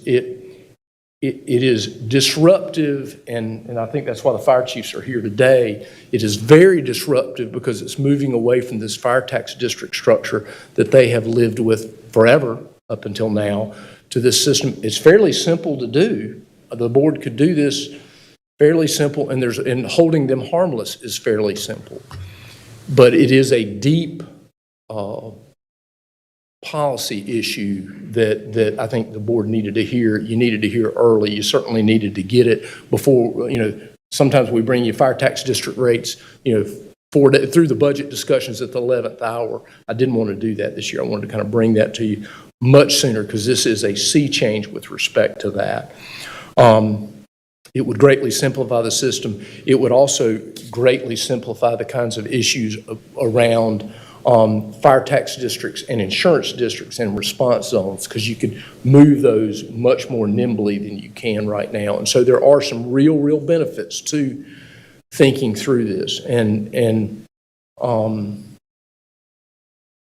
I think it needs to be on your mind, and frankly, I think it needs to be on the fire chief's mind, and it needs to be on the volunteer corporation's leadership kind of scope around things, because it is the tool which you could use to actually start creating some equity across service levels and tax rates across this system. Now, having said that, I recognize that change is hard and that you need to not go into things blindly. And so my recommendations around this that I want to leave with you really is a work program that Chantel and her staff's going to have to navigate over the next, as long as Chantel's here doing the good work. It really does create pretty much of a work program. And so my recommendations are to begin discussions early in the fiscal year, early next year. So we would leave the system as it is going into this budget year, but begin discussions early in the fiscal year with the departments that have expressed that the volunteer system no longer serves the needs of their community and wish to transition to a municipal service level. There are two departments that have done that. We've heard that from the Walkertown fire chief has said we really are not a volunteer fire system. And which is, they do have volunteers, but he sees that system, that move into a municipal system. He has said that to me, and I got it. The other system that has said that is Louisville a couple of years ago. As you remember, that was said we actually, the chairman and I went and talked to Mike Horn. We talked about whether or not it was time to start that transition. And what we heard was that Louisville, the town was not really part and parcel of that. But in order to do this, you really have to do this in lockstep, I believe, with the municipalities. Because as I always tell the volunteer fire chiefs, our focus, the focus that I've heard from you is strengthening the volunteer system so it is relevant and as long as it can be that way. And that's what I've heard loud and clear from you. And I believe that's what my marching orders have been. You've got other departments, and Gary Stires, who's in the audience, he sent me an email today and said, just so you know, we do not meet that criteria, that we want to continue. We believe the volunteer system really does still serve Clemens. Clemens is one of the wealthiest departments that we have. They are that, but they are also providing a lot of service. They are on the transition as a community from a volunteer system to a paid professional system. They've just got the resources, and because their tax base is so robust, they're doing way more with 6 cents than a lot of folks are doing with 15. And so they're just positioned to do that, and that is a function of the way that community has grown and the tax base and the way that tax base has grown. And it's good. It's just one of the wealthiest areas in this county, and so that's what it is. My second recommendation is to begin developing strategies to boost the volunteer system in the remaining departments, including so you sort of, the problem is you've got these departments who are sort of having conversations about being a municipal department, and it's hard to be in a room talking about the volunteer system when that's what they want to talk about. And so you sort of, let's separate the folks that really want to make a push to municipal service level, and let's talk with everybody else about how we can strengthen this volunteer system. And so the second recommendation is to begin developing strategies to boost the volunteer system in the remaining departments, including training, recruitment, alternate response to med calls, all the things that are, and a lot of other things. And then finally, develop strategies to improve equity and simplification of the system, both in terms of service levels and taxation. It is a big thing, and and as you look at how the data comes out of the revaluation in fall and early spring, it will become evident that that the system gets pulled farther apart even than it is now, just by virtue of how the tax base is moving. The tax base is home prices across the county have moved up, but obviously where you've got more of them and they moved up more, that equity issue is going to be greater and greater. So I leave a lot with you on fire. That's maybe the wrong pun. Pardon me? It's probably the wrong term to use. You're leaving things on fire with the fire chiefs here. With you, that's right. I don't think it's on fire. I think it's I think the system has an amazing group of people who keep it running every single day. They are a huge part of our emergency medical response. I hope they know how much I believe in what they do. But I think a big part of my job is particularly having looked at that system, having done 18 budgets with them, seeing that change over time. Is to say the system has changed, and you're going to have to keep looking. We need to look at it deeper about how to make sure that it's serving us the way it needs to. Dudley, may I ask you a question? Sure. I'm delighted to see the chiefs are here today. It's really interesting, and it's also impressive. And I think everything you said, from my perspective anyway, is right on the money. It's a complex problem, and I didn't realize how complex it is until I saw some of those figures. What would your idea be, or what would your opinion be? And you don't need to respond now if you don't want to. But we need to do something and get it going. And I know the chiefs have their own opinion on what's going on. We are in charge right now. But what would be then? I know this is going to sound political, but I don't mean for it to be political. But what would be the problem with getting you your replacement coming in, representatives from the chiefs, and representatives from this board to sit down and come up with what could be considered the answer to most of the problems and present it to the Board of Commissioners as a whole as a solution for the future. Is that possible? Well, I think it happens. I mean, the truth is, we spent a lot of energy talking about the way this system operates, and so I think it's happening, and I think it will continue to happen. So, I mean, I think we're in a good place there. I think a very intentional effort about having that conversation with the departments who see it imminent moving to a municipal level is important. And that address, the issue, you've got 16 departments, 15 departments that are very unique. Every one of them has a similar set, has their own set of issues they are dealing with. And so, this board has been very good to them and provided lots of support over the years, and the system's kind of developed over the years. But I do think a very intentional effort to have those conversations around the ones who see the volunteer system not serving their needs, and having honest conversations about that, and then having conversations with everybody else about what do we need to do to strengthen this, and how do we do that. I mean, the truth of the matter is Walkertown's a real town, and it has experienced incredible growth.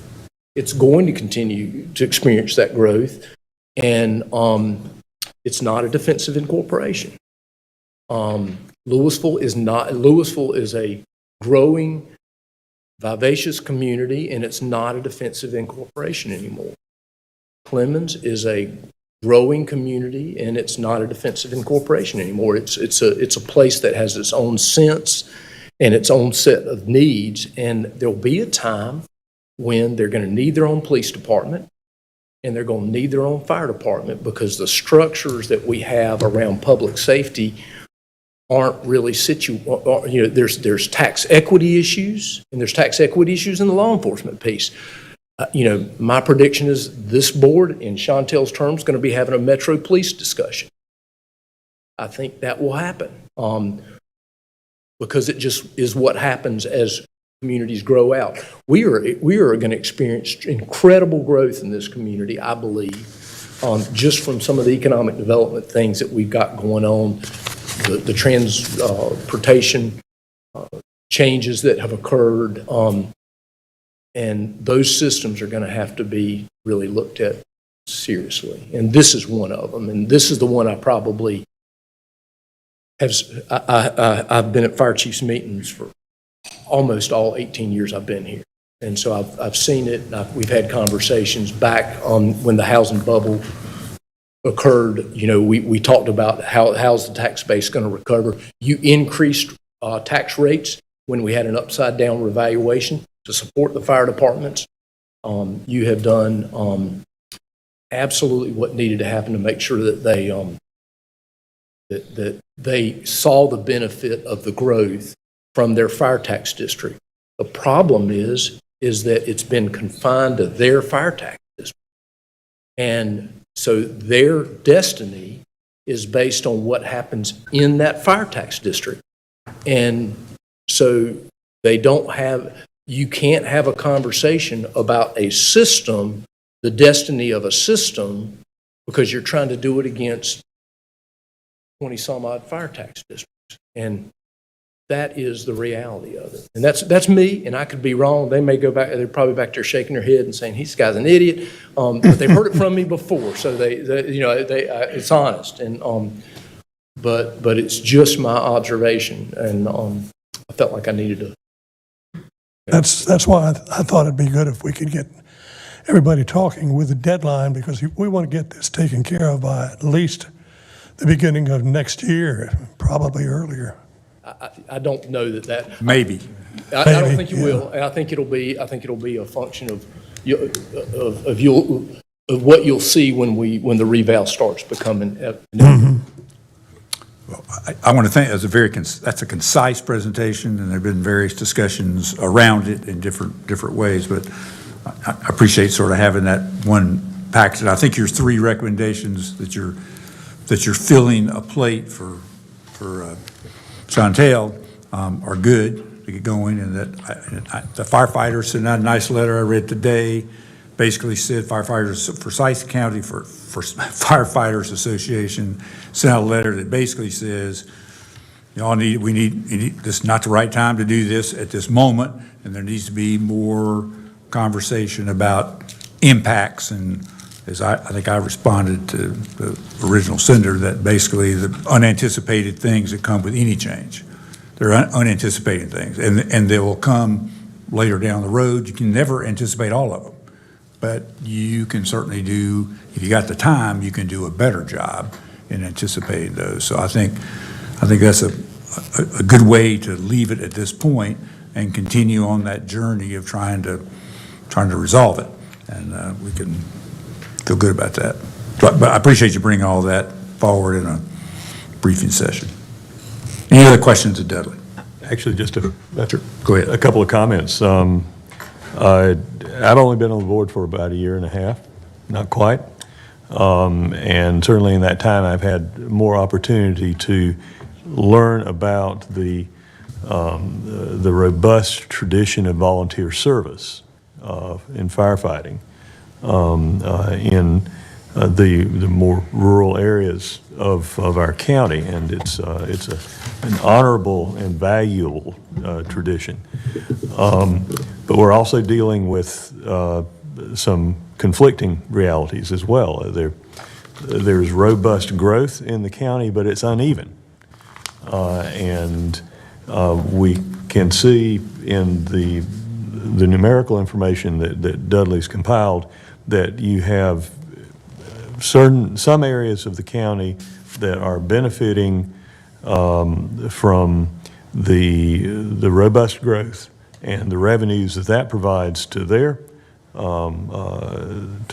district, so that they have low tax rates and still a robust level of service, and some of them, like Walkertown and Clemens and potentially Louisville, are flirting with the edge of when they may decide that it's ready to go to a municipal / professional department level of service. And I know from my 19 years on the city council that how fundamentally important and how qualitatively different it is when you have a full-time, robust professional force. It's not in the heart of the people that are doing the job. It's not in their dedication. It's in the amount of training, the amount of equipment, the amount of specialization that you can get. I have a professional firefighter in my immediate family now. I dealt with the Professional Firefighters Association and their proud traditions for years on the city council. So you've got that conflicting reality, and then you've got the equity issue of the lower growth areas of the county that are paying higher tax rates for a lower level of service capacity. So I agree, it's not going to be quick and easy to try to reconcile those conflicting realities, but we do need to make a start on that, and I look forward to working with everybody, including the volunteer departments and the municipalities, on how to go. I do have, thank you, Chair Martin. So I do want to just make one comment and then one kind of request. First, I would just like to thank the county manager for bringing this to our attention in a very passionate way to help us to understand what's ideal for the good of the whole of Forsyth County and how we can leverage our resources for the good of the whole. I think that takes courage sometimes when it may not be the most popular thing to bring to our attention. And of course, he knows that definitely speaks my language. How do we make things right, especially when it comes to government I do want to also recognize the fire chiefs for coming in as a unified front. That takes courage to come in and let us know that you all are at least fundamentally on one accord to help us to understand better how to support the volunteer system, which frankly humbles me that people would volunteer their time to make sure that our citizens are safe. So I want you to know that I definitely appreciate that as a citizen. Lastly, before I get to my request, I just hope that we're not waiting and hesitating because it's hard to do the right thing. If we're waiting because this is about proper planning, then I can get with that. But if this is just about kicking it down the road, kicking the can down the road until we can get people to lose interest around doing the right thing, that's going to be unfortunate, to say the least. I would lastly ask as a request for, at some point, the fire chiefs from, for instance, Clemens, where the revenue comes at 1.9, to have conversation with us on this impact versus somewhere like Salem Chapel, where it's 144, so that I can understand the implication around bringing equity, if that makes sense. Thank you. Mr. Chairman, I could talk a while, but as the doctor tells me, there's no need of talking about things, and the water's gone over the dam, and there's been a whole lot gone over the dam, but it's good about, I understand that about everything. It's good to know about the good old days, about a lot of things, days gone by. You can look at a lot of different things and what's going on now. Not much of anything is going back to days gone by. Would be the days that's coming. But I would just follow up on Commissioner Plower's suggestion. We'll be getting calls from the fire organizations to kind of see what is going on, and I would agree that we can get some kind of group together, 2 or 3 people on this board, whatever it might decide to do, and then the fire people, and have some discussion as time goes on. We can work it out. And I just, as far as discussion, I just say that so you'll know that can happen, and I think will. So that's about it for now. And I would suggest the possibility when we do, if however the meetings might work out, I don't know whether to do it in groups, like half of the fire people representatives and then another half, or try to do it, have everybody to meet all at one time. That's not an easy thing to do with anything you're talking about, but nevertheless, we'll, Ms. Chairman, see what board talk and figure out what we can do as far as some conversation as time goes on.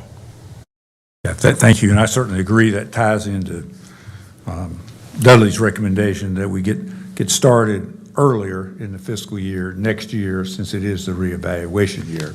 And I don't think every decision has to be made, but some of them probably do need to be made. I appreciated Commissioner Bessie saying that in a year and a half he's getting the flavor. I've been doing this 10 years, and I'm not so sure. I am better. I knew a whole lot more than I did know, and the more I know, sometimes the more confusing it gets, just a little bit. Today I wrote down a couple of notes about I'd like to know a little bit more about why fire districts are so hard to align with fire department districts, and why that's such an, that was just one of the questions I wrote down. But anyway, those kind of things. But we will work on it. Really appreciate all of you being here today. Thank you. So, Denise Price, number 2.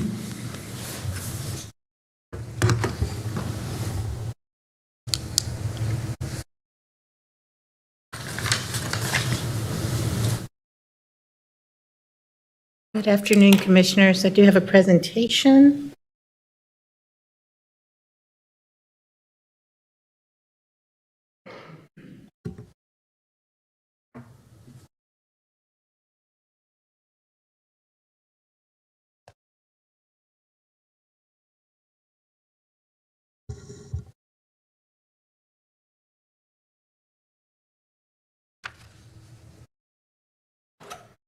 So I'm here to share some information today about our recommendations for fiscal year 25 behavioral health maintenance and opioid settlement funding.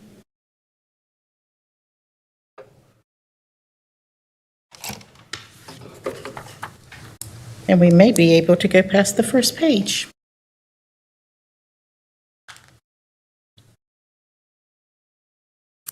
So we'll start with behavioral health maintenance of effort funding. You may hear me refer to that as MOE. We have annually a little over $4 million to fund both internal and external programs and projects. We also currently have a fund balance of approximately $977,000. So this year we opened up applications for the period running February the 7th to March the 1st. And then we had a review committee to establish recommendations by review of that information during the month of March. Our Health and Human Services Board reviewed recommendations and unanimously approved them on April the 3rd. Just a quick summary, and then we'll dig into the details of it. But for MOE funding, we're recommending continuation plus one pilot program that would be in the range of $2.5 million. Also, new projects that'll be a little over $2 million for a total funding request of $4,492,915. You'll notice that that amount is more than what our annual allocation is. So we are requesting permission to use fund balance in the amount of $466,238. So the first item that we just talked about was continuation and pilots. So you'll see here the items that we are recommending for that.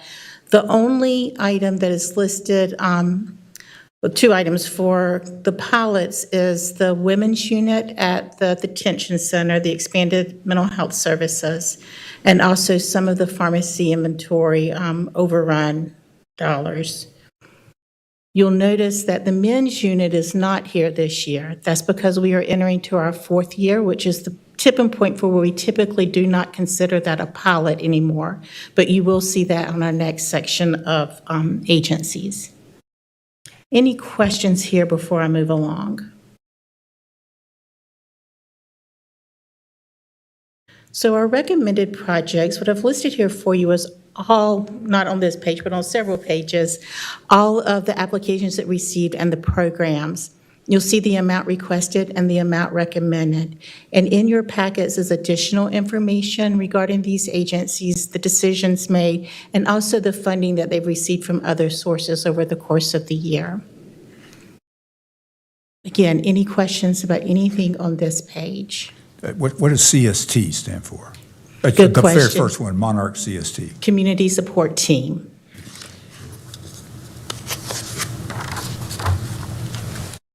And then we have additional agencies as well listed that had applied for fiscal year 25 MOE funding.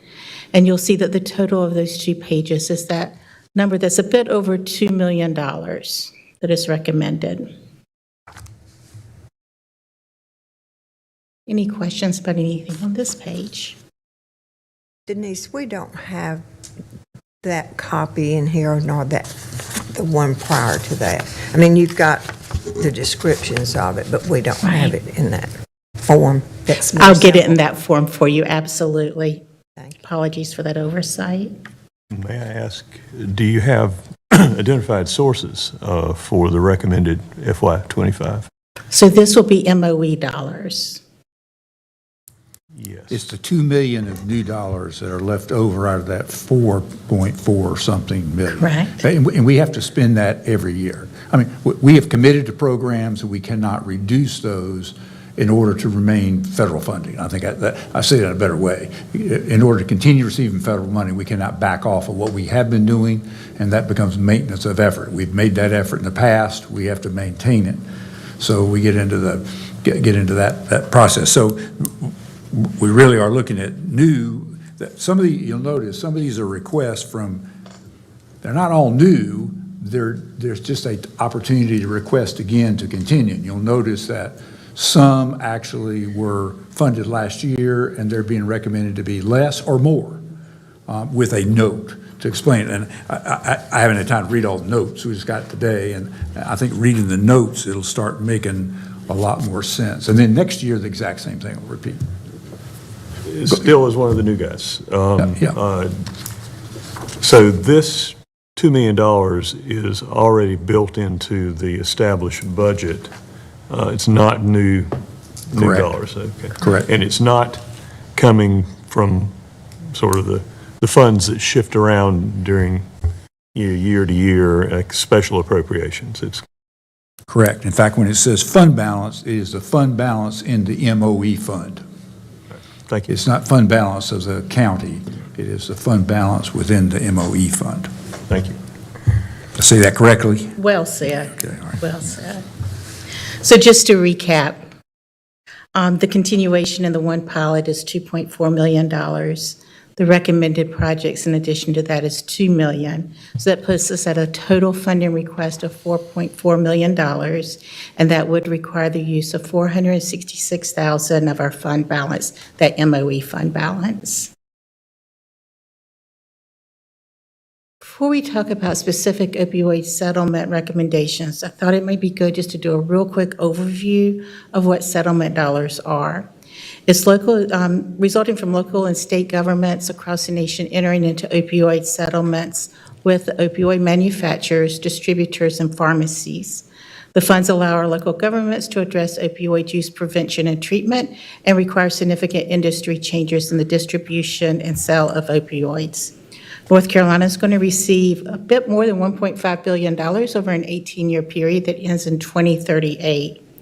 Forsyth County will receive $35 million, and the city of Winston-Salem close to $6 million during the life cycle. A couple of notes about this. You might say $35 million. Denise, you've told me $37 million before, and that is true. The reason that that number looks different is that the state has changed how the dollars are distributed to us, so it's more front-loaded in the beginning. So there's not the interest accumulation in that total number that comes to us. We are not obligated to spend our dollars as they are received. We can roll them over as much as we need or want to. So when we are holding dollars, they are earning interest, but we also have the opportunity to spend them a bit quicker. There is a memorandum of agreement between the state of North Carolina and local governments that direct how we use these dollars. There are limitations to it. They must be evidence-based treatment. They must meet the criteria of the actual strategy as it is outlined in that MOA. And it's not to be used for general government spending or law enforcement. We have elected to utilize option B strategies that are outlined in the MOA, and it really gives us the opportunity to maximize the number of strategies available to us. Over this 18-year cycle, if we do it well, and quite frankly, if we don't, we're going to need to be able to pivot and do things differently. So that gives us as much fluidity as we could possibly have. The amount of dollars that we have available for FY25 funding is $4.6 million. Similar timeline as the MOE request. The application period was February 7th to March the 1st. The review committee reviewed during the month of March, and the Health and Human Services Board reviewed and unanimously approved on April the 3rd. I thought it might be good to review just very quickly the shared vision for positive community change that was developed by our opioid stakeholder committee. This really is our guiding star in terms of what we are recommending. The Forsyth County Opioid Settlement Committee envisions communities where the needs of every person are met holistically and timely, free of stigma and judgment, and rich with hope and acceptance. Communities where the supports to achieve goals and dreams, whatever those goals and dreams are accessible to all. A place where we are knowledgeable and equipped to make informed decisions, and where individuals, children, and families receive long-term healing supports. A community skilled and equipped with resources to recognize trauma and to navigate away from trauma and toward healing. So now the actual recommendations. Again, these tables are set up very similarly, and I'll get them matching to what is in your packet. There's a 25 amount, fiscal year 25 requested amount and the recommended amount. I'll pause at each of these to see if you have any questions.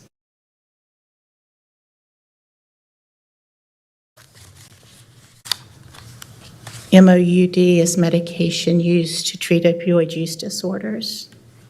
I think I'll skip past one. There you go.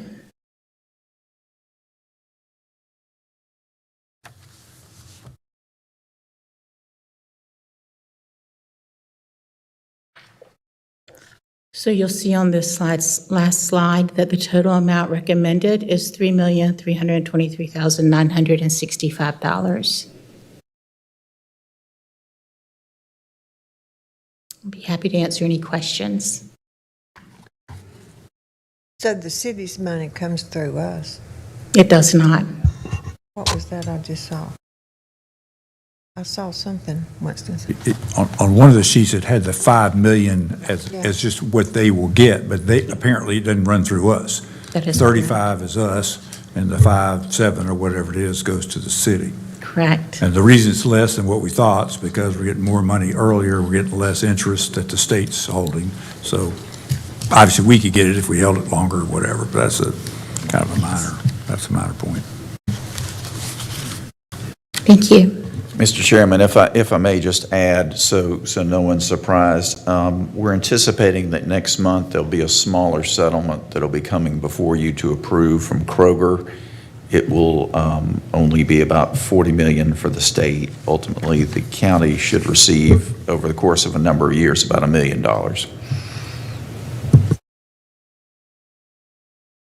It's good. I do have one question, because we didn't have your slide. Maybe we do. I just didn't. It's in another stack. The slides, I was looking at your handout.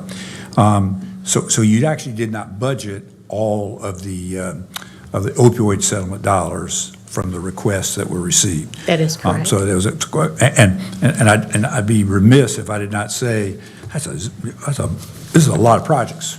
And to review all these projects and write all these and to evaluate them and do that, huge amount of work and hours. I mean, we're looking at this one little thing, you go over the totals, but it's a lot of work to do that. And obviously, you are discerning in that all dollars are not allocated, meaning that if the project didn't meet a standard that needed to be or didn't have good outcomes that you could measure, the biggest problem a lot of times is measuring outcomes. Right. There are a lot of good processes that think this would make a difference, but the outcomes, it's hard to attribute to that thing, to those treatments. So obviously, there were some dollars left on the table that will roll over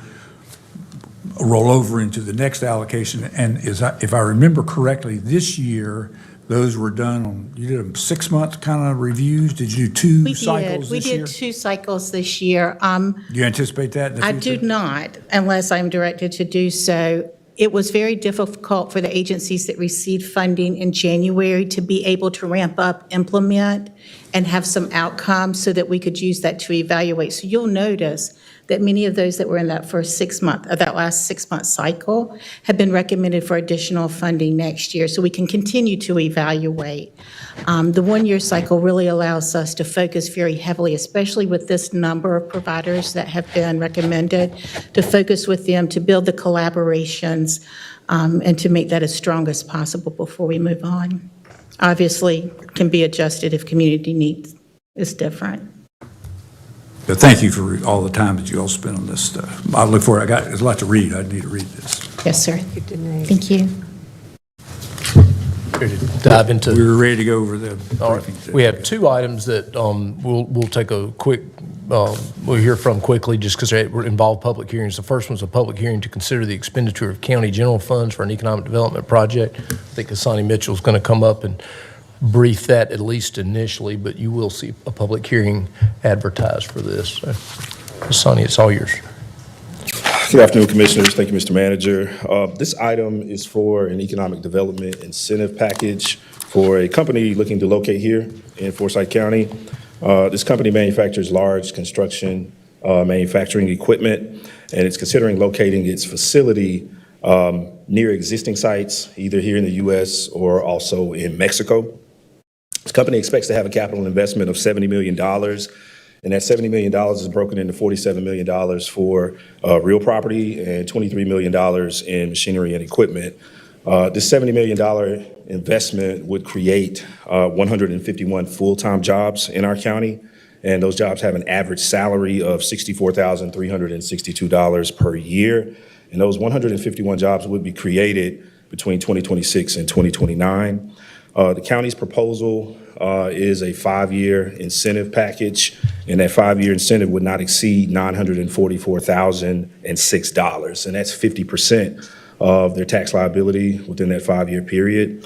The company is considering a Brownsfield exemption, which would potentially reduce its tax liability, but again, the county incentive would remain at 50% and would not exceed $944,006.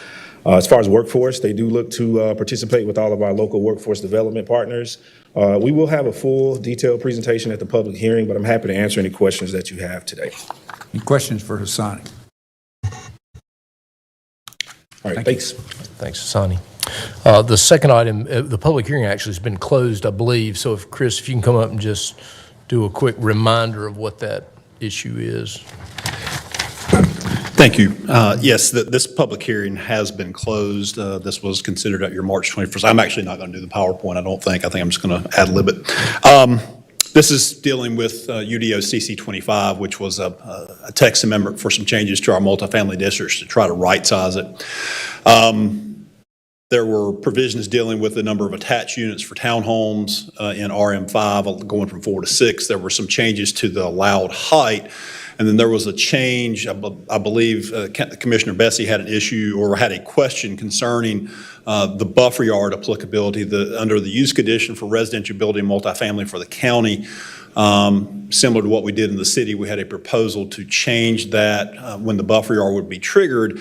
Currently, the ordinance reads if you have more than 4 units. We wanted to change that consistent with what the city did to if you have a multifamily project of greater than 1 acre.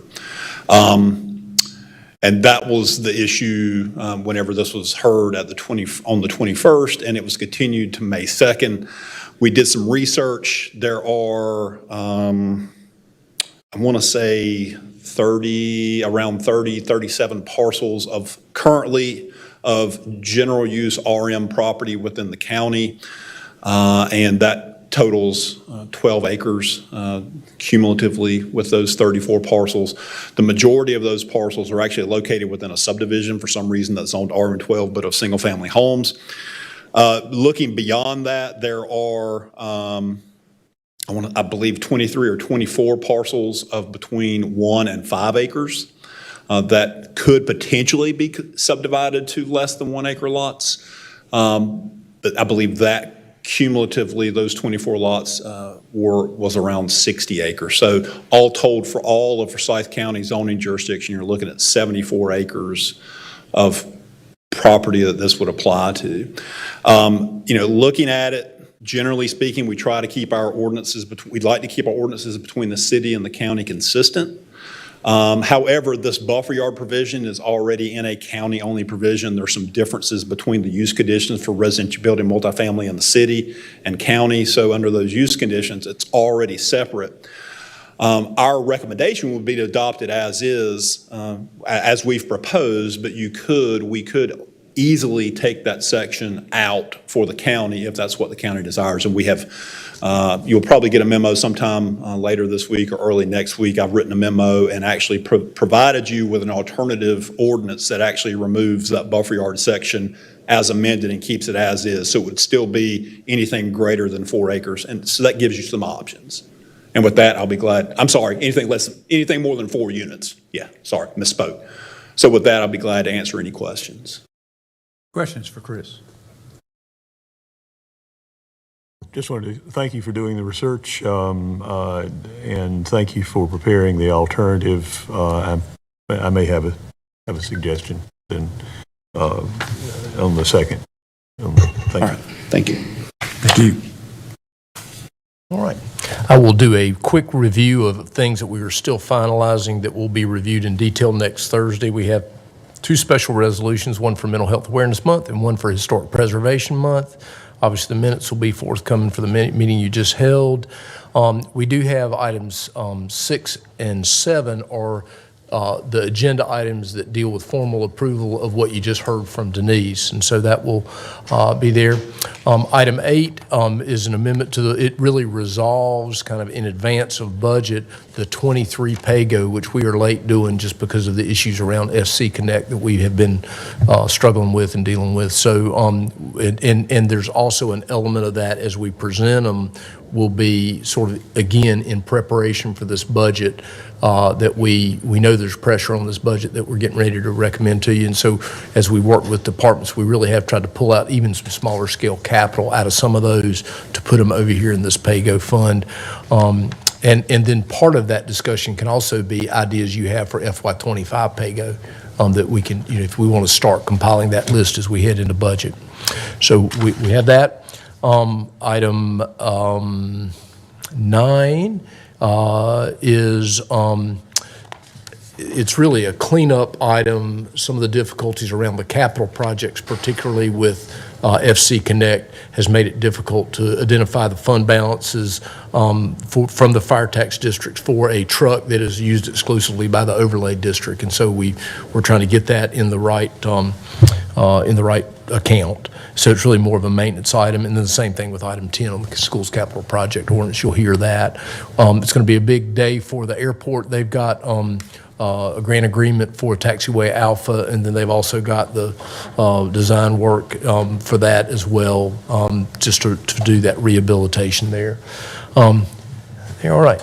And then a couple other just regular contract items. Laserfish, that's the system we rely on for that document management system in DSS.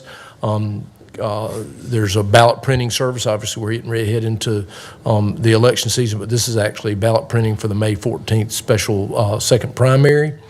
You've got poll book services, another fairly expensive item that we need to bring in front of you. We've got a blanket contract, I believe, for automotive repair services that Fleet has been working on. We are pleased to be able to say we are kicking off another project. So the Highland Avenue Park project is going to be shown to you, and we have a GMP. We're ready to move on that one. And so we've got that. We are going to have to move a little bit of money from our inflationary contingency to do that, but it's not driving a big increase. So that's pretty good. Denmark Recovery Service, an amendment to agreement with them. You've got an agreement with Granger on air purifying respirators for public health. In a property matter, we are bringing to you the sort of the necessity around the old Callidium, the old buildings there at Haynes Mill Road. We've done a lot of work on those, and our recommendation really is that those buildings have outlived their life, don't convert to another use very easily, and just from a safety, security standpoint, and from a marketing perspective, being able to get, it's in an industrial area, let's go ahead and just demolish those buildings. And so you'll see that, and then some tax refunds. So it's exciting Thursday. Before you get past your property matters, that, I don't know exactly how to describe it. I don't believe, yeah, I've probably been in it. That thing is a dome where the clear definition of it, I'm not sure. You can go in there, it's got all kinds of lights in it, and 30 years ago, 25 or 30, that thing probably cost, seemed like it's $5 or $6 million. It was outrageous at the time, I thought. What are you going to do with that?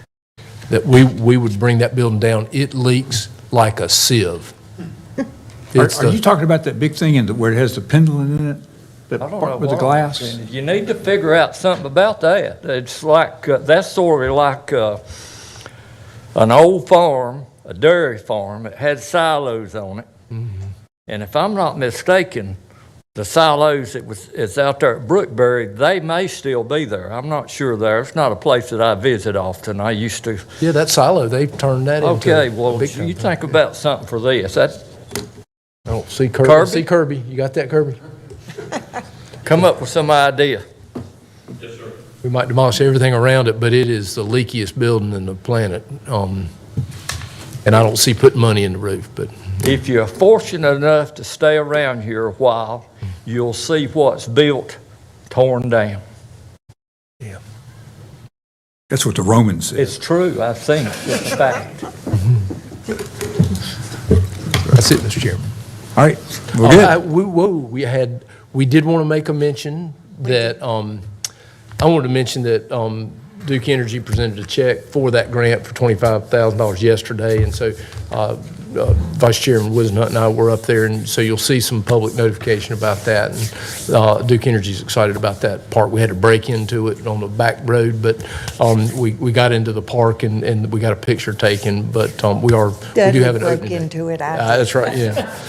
To move a farm fence, which I'm pretty good at, so anyway, there's that. And I wanted to mention that Sunday, I just happened to be flipping through channels and I saw Forsyth Connects, and it is excellent. And I hope more and more folks can watch it. It's once a week, is that correct? It's we do a monthly thing, but they may Probably air, probably 4 times. They air it fairly frequently, but yes. And Dudley is the executive producer. Yes, I am. But it was excellent. It's great information for our residents, and I was very pleased. I just happened to run across it, and I hope more people will run across it. That's on our website too, is it not? Yeah, you can actually. It's streamed, so folks can pick it up on our Vimeo site. A lot of times, Ed and his team highlight segments on our Facebook page, on our web, and all that kind of stuff, but you can get all that, and some of it's kind of evergreen that if you just want to learn about county services, and we've done enough of those episodes now that there is something about everything. That's right. It's great. Yeah. But for the business, we'll stand adjourned.